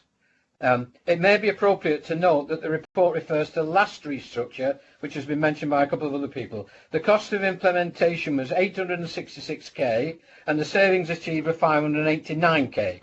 I do note and welcome the fact that we are 2 years into a proposal 3-year payback, and that the baseline for this new restructure is the proposed figure after year 3. But spuriously, the report says something about the 18-19 budget savings are on target. This is despite the fact that in the last 18 months there have been further costs incurred that relate to the last restructure, with a change of chief executive and a virtual disbanding of Invest SK.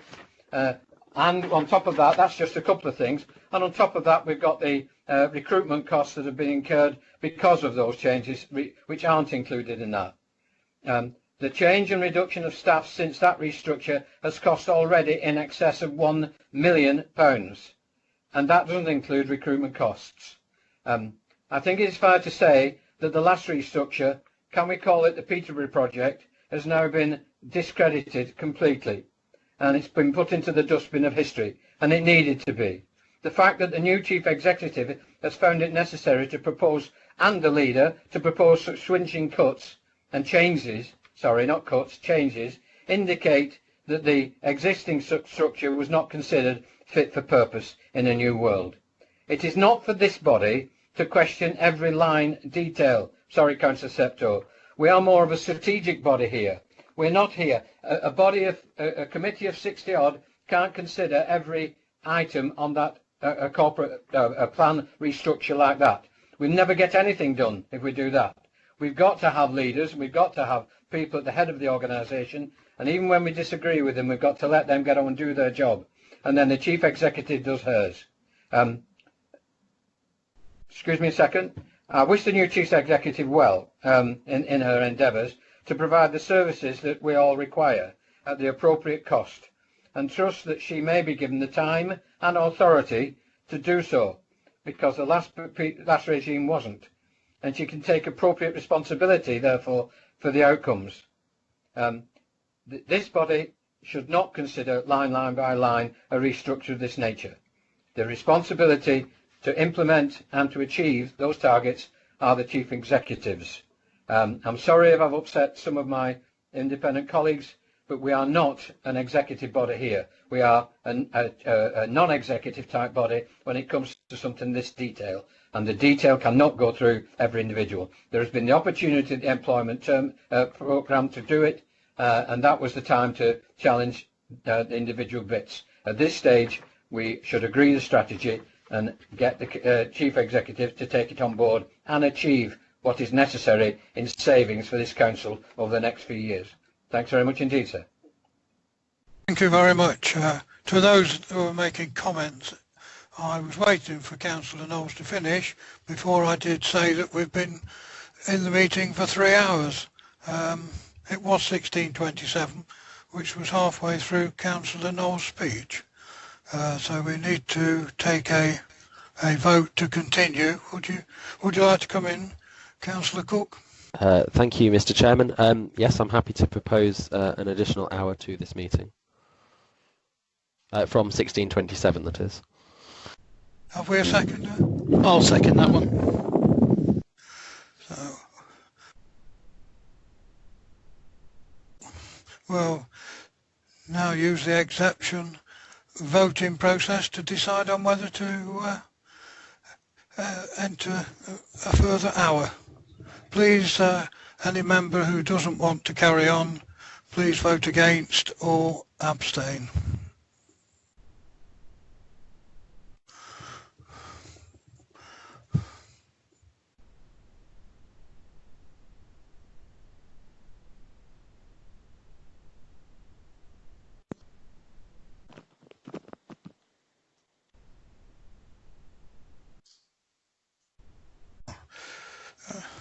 Mr. Chairman. I'll call on our Chief Executive. Thank you, Mr. Vice Chairman. We have one member noting against the extension for an hour to consider the final business of the council. So therefore, the motion to support an extension is supported. We'll carry on with the speakers then. I think Councillor Dr. Peter Mosley was the next one on the list. He's now disappeared, of course. No, I'm here. No, he's disappeared off my list. Yeah, no, I do believe, Mr. Chairman, that Councillor Clack asked to speak in closed session before me. Thank you, Peter. No, we're not going into closed session until all the other people have spoken, and then we'll decide whether to go into closed session. That's fine, Mr. Chairman. I just didn't want to jump the queue, so to speak. It was excellent to hear Councillor Knowles speak. Actually, he spoke a lot of sense and made my point almost for me. It is a good corporate restructure, I believe. We've just, as a council, approved a corporate plan, and it is absolutely right that the chief executive is given the freedom to make sure that she has the team in place to help us as councillors deliver that ambition. And I think it's been done in a very, very decent way, and I'm fully supportive of it, and I will be voting for this motion. Thank you. Thank you. Councillor Ashley Baxter, I believe you're next. Thank you, Chair. I listened to what Councillor Steptoe says, and I listened to what Councillor Knowles says, and I respect them both, and that's why I'm making these comments. I had the luxury of attending the Employment Committee last week or the week before last, and so I was able to present my reservations there and my concerns there, and I have to say that even though it was in closed session, it seems that a reasonable process has taken place. However, I would like to ask specifically in the open session for clarity, and I think for those members who are not entirely sure that this is the right thing to do, I want to ask, has the consultation concluded, the consultation with those people affected? How many redundancies are there? What is the overall change in the overall establishment? Meaning, how many? There are some posts which are being taken away. Some of which I might add were inventions of what I love to call the Peterborough project. Some of the posts invented under the Peterborough project have now are planned to be abolished under this. But some new jobs have occurred. So we can see in the public pack that new posts are being created. We can't see in the public pack how many redundancy bits are being made. So how many more or fewer jobs have we got after the restructure than before it? And finally, how many people have already been left or encouraged to leave with a financial settlement as a result of the proposals? I know that some have, but I'd be interested to hear a number on that. Not necessarily the number that how much it has cost, but how many people have been encouraged or have left with a financial settlement since the start of this process?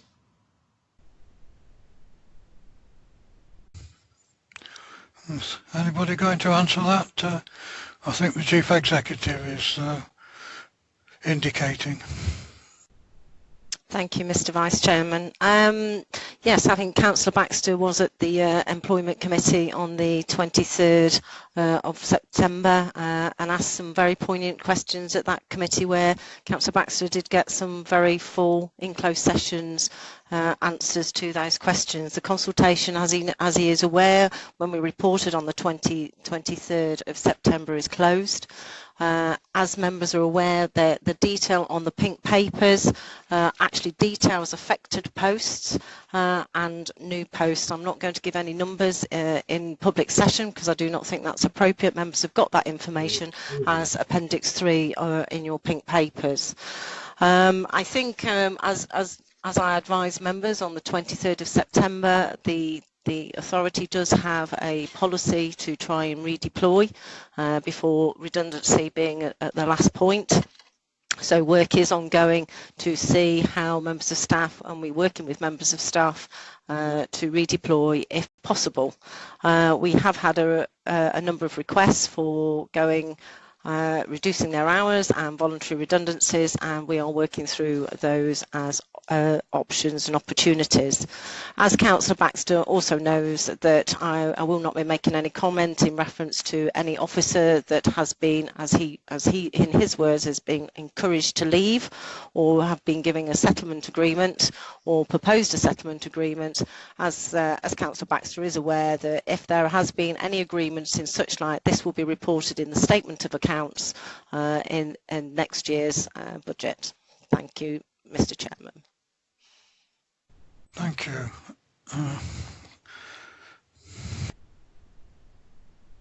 I keep pressing the wrong button, of course. We have had a request to go into... Oh, sorry, Councillor Paul Wood. I do beg your pardon. Yeah, no problem, Mr Chairman. Thank you. It's just, as everybody knows now, I support this restructure, and I've seconded it. Why have I done that? Not because I'm a fully fledged Conservative supporter. I'm an independent councillor, independent-minded, but I do strongly believe that if I agree with something, I should speak for it, and if I'm against it, I'll speak against it. In this case, it's quite simple to me. I'm for it. I'm totally for it. It's a good restructure, and what's we needed. Councillor Steptoe, I got the impression from Councillor Steptoe that he was rather critical of me supporting it, and the impression I get from that is he thinks I should oppose everything the Conservatives put forward. No, that's not me. That's not the way I am, and that's not the way I be. I've been associated with South Kesteven for about 30 years, both as a councillor and an officer working there. I've been through a number of restructures. Yes, there are unsettling, and I think, as Councillor Whittington pointed out, the best thing you can do with it is get it over with quick, not drag it out. Drag it out is dragging the situation out. It's making it worse for the staff. Staff want to know where they stand. So the worst thing you can do is drag it out and defer it. You've got to get on with it. It's a good restructure. I would encourage everybody to vote for it, and that's me speaking as an independent councillor. Thank you. Thank you. I can't see any other names, so we have got one member that's indicating that they wish to make comments on the restricted papers, and I propose that the press and public be excluded under paragraphs 1 and 2 of Schedule 12A of the Local Government Act 1972, as amended, because of the likelihood that information which is exempt under those paragraphs would be disclosed to them. Paragraphs 1 and 2 covers information about an individual or from which an individual could be identified. Mr Chairman, if I may, on a point of information really, I think, I did ask a question, a serious question.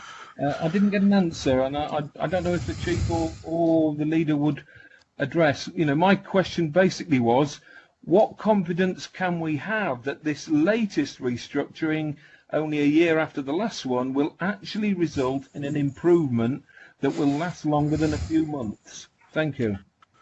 We haven't had all the consultation with the members at the moment. We're this is why we're going into closed session, and then the leader will sum up and no doubt answer your question at that time.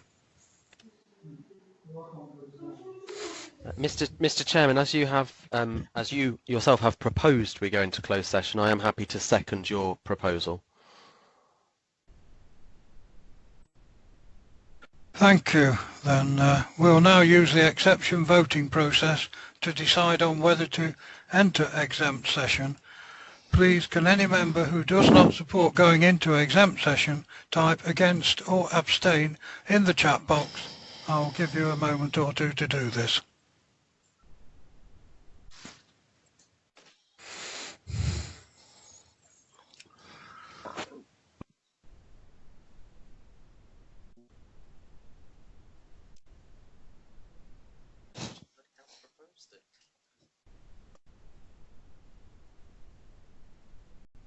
There doesn't appear to be any members that have voted against, so that motion is carried. Ask the democratic officer to instruct members of the press and public on what they need to do and remove them from the meeting and confirm that this has been done. Right, members of the public and other officers are back in.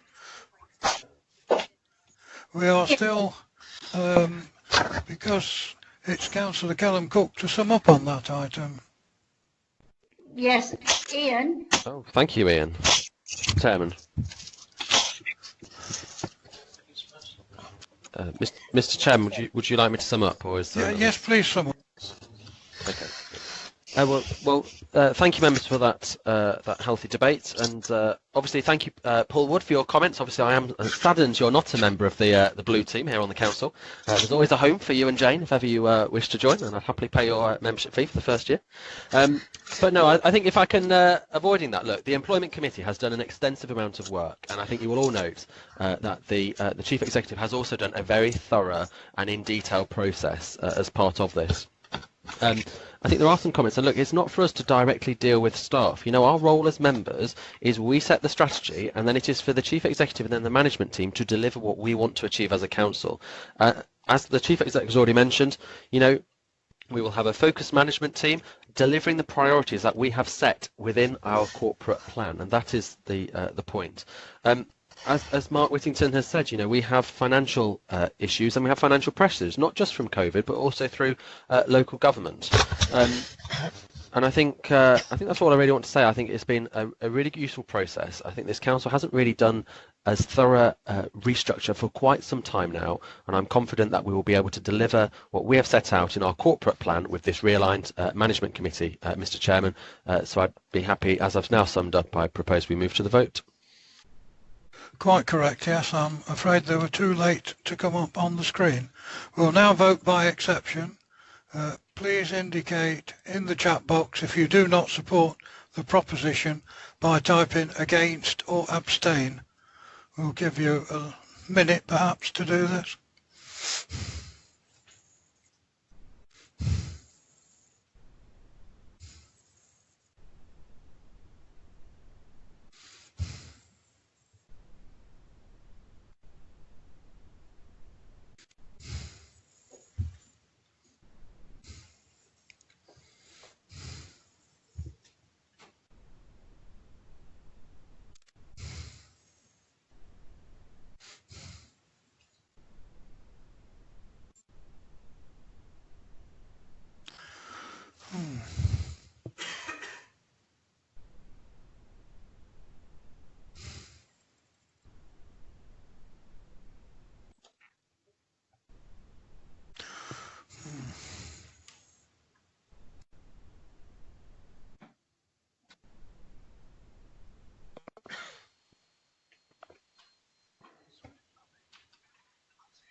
I think the votes have been tallied.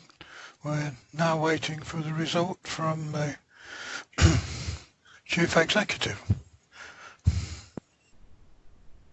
Thank you, Mr. Chairman. I can confirm that there's 5 votes in abstention, 3 votes against, so the majority is for the report, so the motion is carried. Thank you.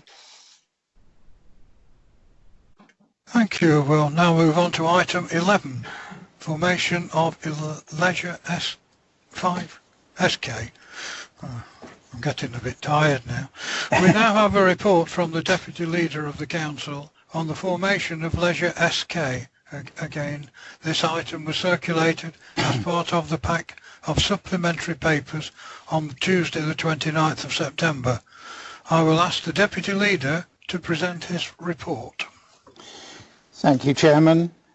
This report follows the decision by Cabinet and the endorsement of Companies Committee to transfer the Leisure Service to Leisure SK on the expiry of the Council's current leisure contract on the 2nd of January 2021.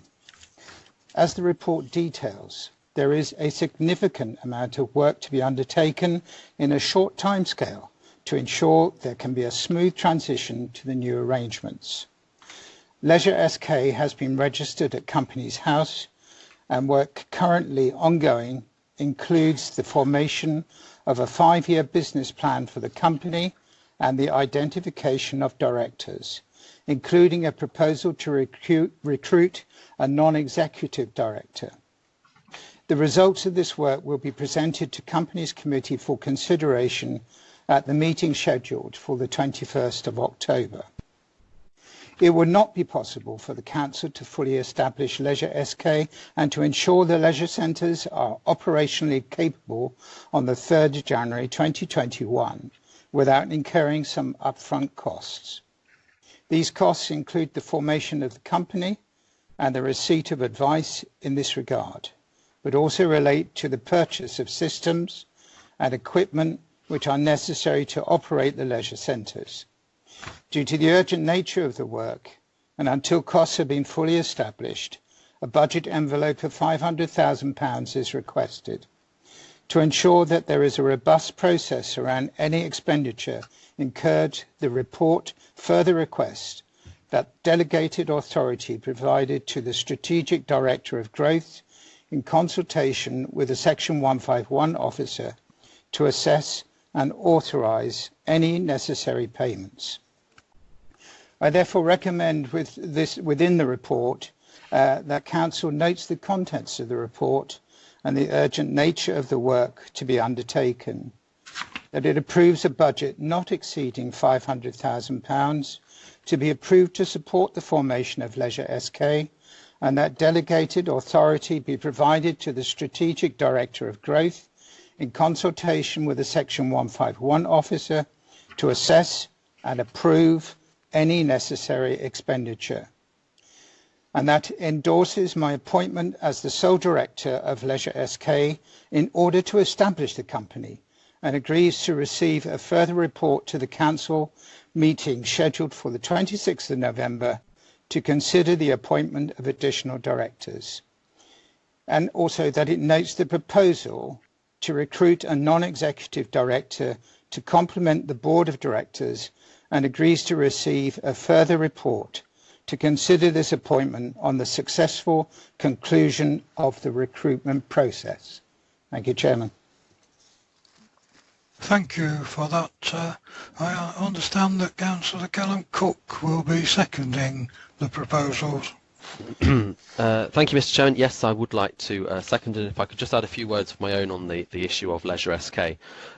So it's no secret that the leisure provision has been hit hard by the impact of COVID-19. For us, this coincides with our longer-term plans to review and revise our leisure offering across the district and the end of our contract with One Life, the current operators, as we all know, of our leisure centres in all of our market towns. Look, these are incredibly uncertain times, and part of our role as a district council, as community leaders, is to support our residents and businesses through these challenges, as well as supporting the recovery. That means enabling viable business to operate, providing vital service communities and demonstrating value for money for our taxpayer. Financially, it would not offer value for money for the council taxpayers to either extend the current contract or go to the market. It's simply not the right time. Leisure facilities continue to be and are a strong part of the fabric of the strong and healthy communities. So I believe there is a sound business case for bringing leisure in-house with the creation of Leisure SK, and an ethical duty to support the well-being of our residents of all ages and demographics. The creation of Leisure SK is not a short-term fix, and nor is it a long-term solution, but this is about bringing some certainty to a small corner of the leisure market, creating a viable medium-term option and delivering better value for money for our taxpayers. There simply aren't any easy options at the moment because we are all dealing with the uncertainty of the unprecedented. But by creating Leisure SK, we will be more in control of our future leisure provision, and that in every which way can only be good for us as a council. The staff from One Life will 2P over to us, and those who use our leisure centres, and the staff have been consulted already about Leisure SK. And I'd like to finish by saying that our decision is a pragmatic one, driven by extraordinary circumstances, so I would like to thank also the management team of One Life for making this transfer of business as smooth as possible. And with that, I'd like to just confirm, I'd like to second, Mr. Chairman. Thank you, Callum. Councillor Ashley Baxter. Thank you, Chair. As you may know, I went to the Companies Committee and we had a chat about Leisure SK in closed session at that time. Reservations were made by myself and other people about the short-term and longer-term... Sorry, can you not hear me? Hello? Yes, yes, certainly. Sorry. I've put...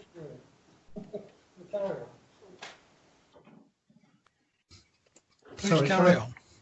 Okay, so I raised some reservations and other people raised reservations about the directorship structure, and one of those points which I think there didn't seem to be any dissension at Companies Committee from the idea that our existing head of leisure, or at least an officer, should be on the board from day one, and I don't understand why that hasn't migrated into the report. Meanwhile, what has migrated into the report since it was at Companies Committee is the idea of a non-executive director, which was not in the original report at all. I have ideological and practical reservations about bringing people into positions of authority and decision making who are not elected or accountable to elected people. We're saying that we should bring in an external leisure expert. Yes, I welcome the opinion that they will bring in, but I think the decision to do that needs to be very carefully thought through of how much authority they have. It looks from this report that they would at the moment have 50% of the voting rights on this council funded operation, and they are not accountable to us. We cannot bring them in because they are not either an employee of the council nor an elected member of the council. So that's why I'm hesitant about these 4 recommendations. Can I come back on that, Chairman? Certainly. Yeah. Thank you for that, Councillor Baxter. Yes, as an interim measure, Leisure SK has been established as a shell company. And we did tell you this with a single director, which is me. Due to the size and nature of the company, though, we want to ensure that the board of directors have the full complement of skills and knowledge in order to ensure the company is successful. This will include the appointment of a non-executive director with specific and extensive leisure industry experience.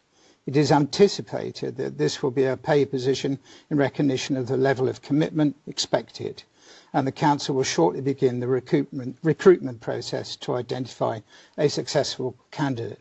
No decisions have yet been made on further director appointments.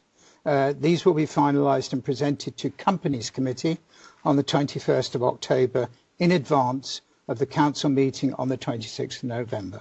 I hope that answers your question.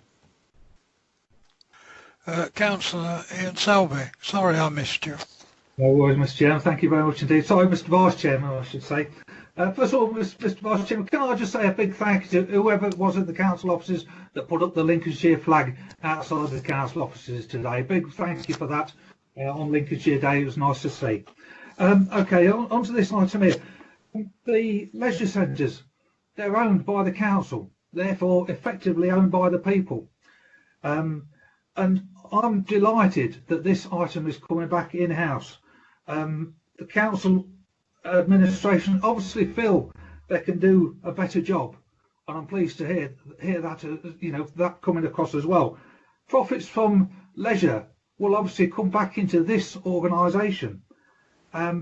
We've got an all-member briefing on the Tuesday the 20th of October at 6 p.m. on this issue, so I shall probably express a few more views at that briefing. So I'll be relatively brief today. I was disappointed that Councillor Annie Mason's motion earlier today was withdrawn because people that have issues to do please stick to the point, please, Councillor Selby. Sorry? Please stick to the point. Yeah, no, the point is that there's lots of issues there related to leisure, and there's a lot of things that we can help in that area. So yeah, I was very supportive of that motion from Annie Mason earlier today, but so I was disappointed I couldn't speak on it. But this private company, One Life, that we've had running the centres recently. Well, I recall, must be about, I know time goes by, Mr. Chairman, it must be 6 or 7 years ago now, there was numerous complaints at our leisure centres, and it took them a long time to get those issues addressed, and some of those issues that really were poor. And I just hope that now this gives the council an opportunity now to build something for the future. This is such an important thing for the people of this district, and I think this is a golden opportunity, a new era for our council. And I really am pleased that the council, this administration, are embracing this opportunity to take this in-house. And as I say, Mr. Chair, I'm very, very supportive of it, and as I wish the council well with it. Thank you very much. Mr. Chairman, am I able to just come back on some of the points Councillor Selby has made? You'll have to be brief because we're getting close to the end of the hour. No, I think just to acknowledge that we've all recognised that there have issues with the previous contracts, and of course with doing this, of course we'll have to have effective contract management by our own side within the council and also within Leisure SK. And obviously thank you for your comments, and obviously I hope this is voted for. Councillor Phil Dilks. Thank you, Mr. Chairman. I think I've sorry. I do actually, as Councillor Wood says, independents don't always vote against things that come from the administration. And on this particularly, sorry, I've gone dark, but on this particularly, on this, it's because I slightly moved. Don't tempt me, Phil. This particularly, I think the council's making the right decision to bring it in-house, albeit in an arm's length company. I would have preferred it to have been properly in-house, but there we are. My question on it is just about the, and forgive me if you think this is a daft question, but how does the non-executive director that we're going to pay or cost sit with our in-house head of leisure currently? And just to conclude, you know, I, like many, have not been happy with the way that our leisure centres have been run over recent years, and I was disappointed last year when the council agreed to extend the contract with One Life from January 21, and I really welcome the U-turn, albeit in the face of the changing situation, if I can put it that way. But I do welcome the and I'm even going to vote for the £500,000 for Barry to go and spend. Thank you. Thank you very much, Phil. I shall Spend it wisely. Mr. Chairman, if I can just quickly on that, obviously in support of Barry. So in terms of Karen Whitfield, obviously as she is our head of leisure, she is the client side for us as the council, and then the non-executive director is going to be somebody we hope to appoint who has a wealth of experience and knowledge within the leisure market, and obviously that will go to the companies committee for further consideration and further directors to be appointed, and that will be taken to the next meeting of the companies committee. Mr. Chairman, Whittington. Mr. Chairman, the time is up. So can I propose a 15-minute extension to the meeting, please? Unless everyone is finished on talking about this item. Do you want to go to 15 minutes? Okay. Yeah. If there's anybody that objects to a 15-minute extension, please note in the... Mr. Chairman, I'm proposing that... I saw that, Harish, but we've had a motion or a proposal put on this end. With respect, any member is entitled to make an amendment if he wishes to.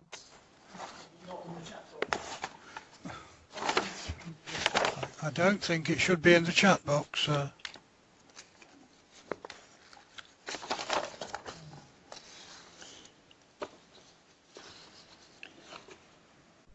Can only got one again, so we'll extend for 15 minutes. Oh, all right. We've only had one objection in the chat box to this, so we will continue for another 15 minutes, which I can't see will really do much for anything. Chairman, can I just sum up a little bit here? No, not yet, Councillor Dobson. We have a speaker. We have Mark Whittington before the sum up.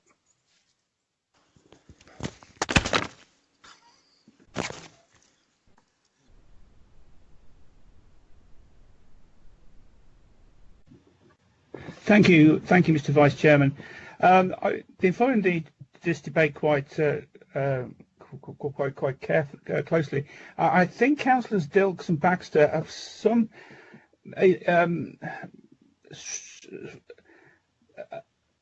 view of what sort of slightly misplaced interpretation of the role of a non-executive director in a company.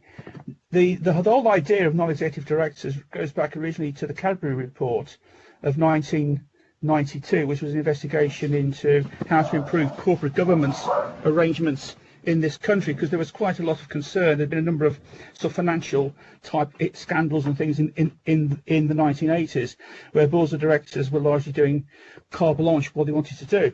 So the Cadbury committee in 1992 recommended that non-executive directors should come into the corporate governance and corporate structure of organisations.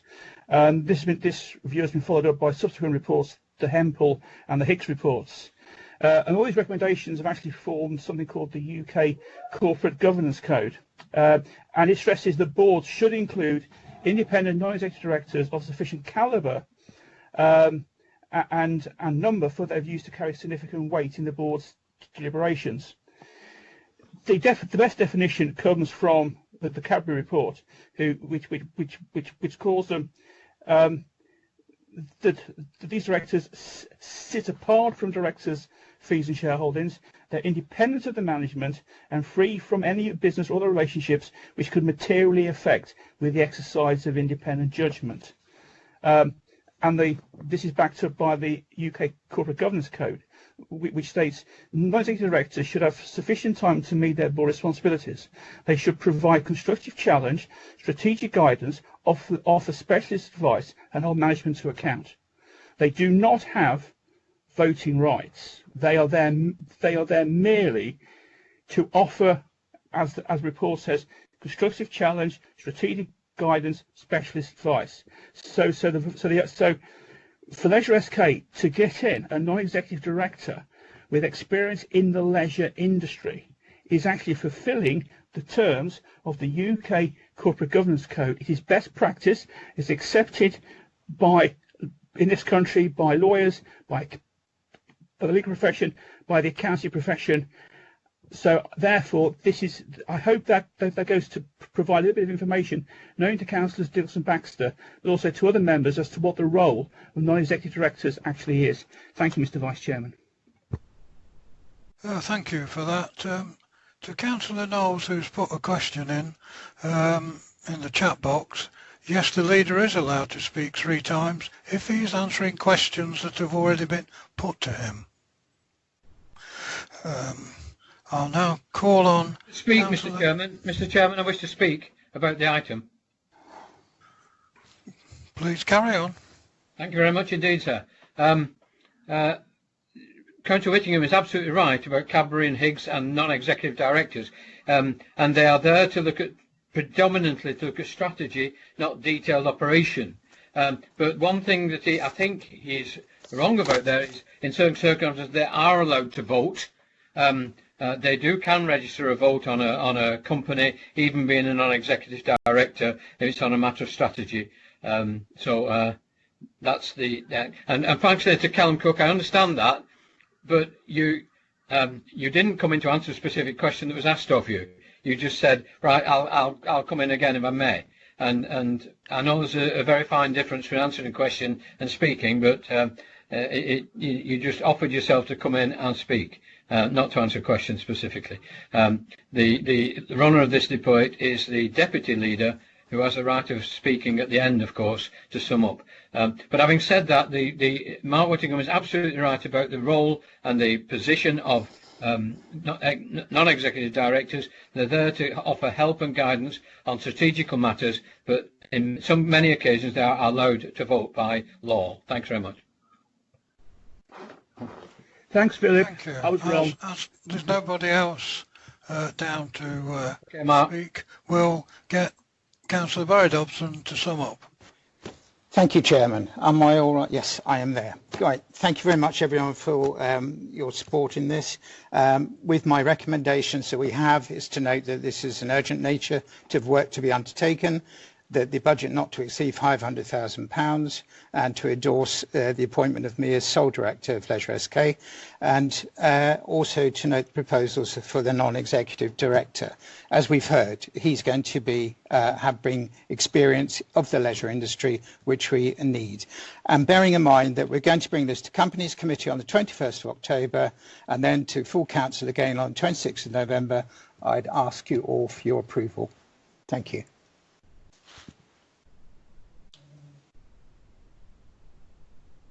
Thank you for summing up. It's my intention that we will once again vote by exception.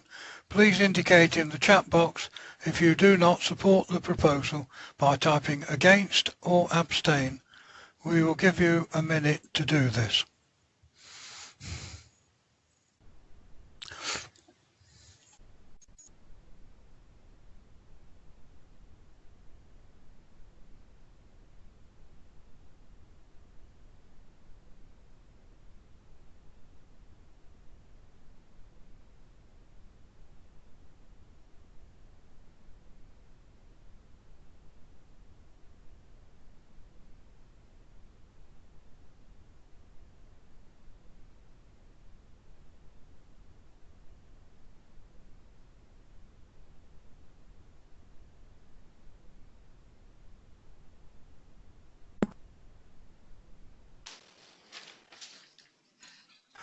I think that... Mr Vice Chairman, if I can confirm, we've had 2 abstentions, nobody against, so therefore the motion is carried.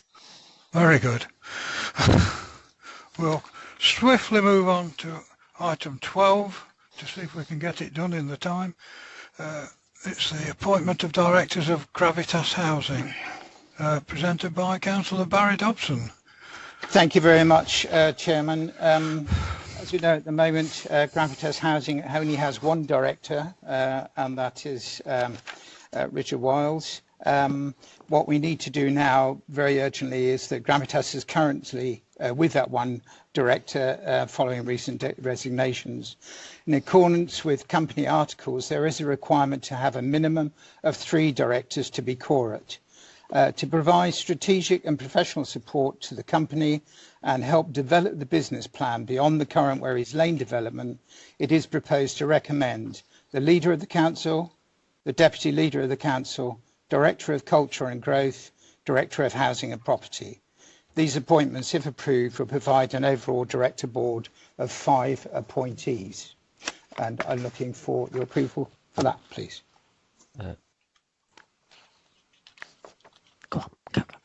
Mr. Chairman, I'm happy to second the Deputy Leader's proposal.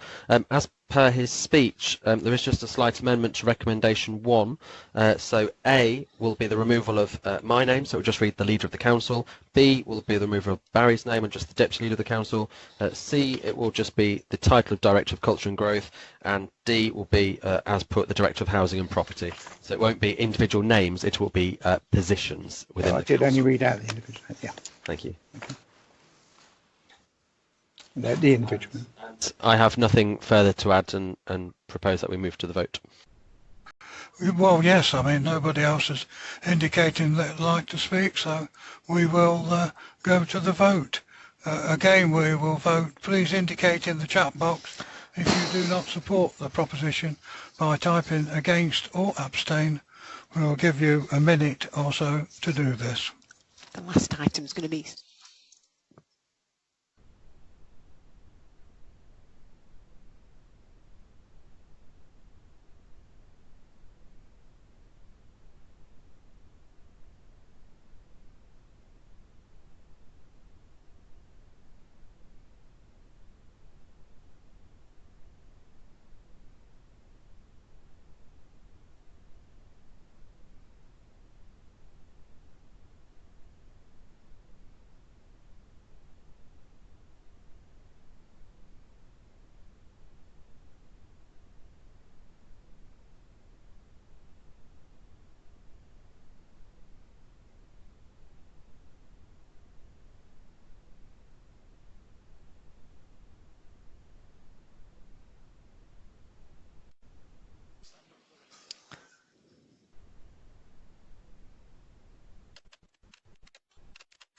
Chairman, if I can say the results of the vote, I can confirm there's 5 abstentions, nobody against, therefore the motion is carried.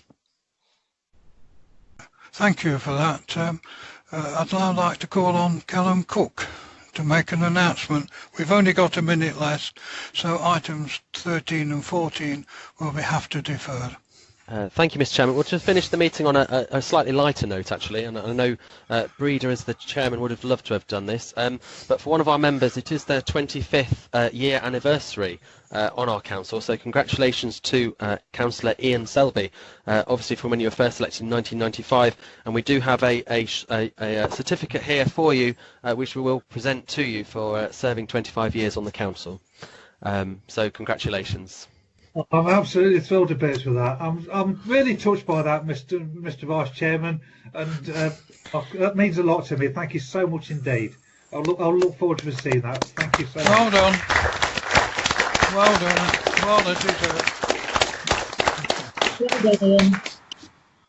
And on that note, we'll declare the meeting closed. And thank you for your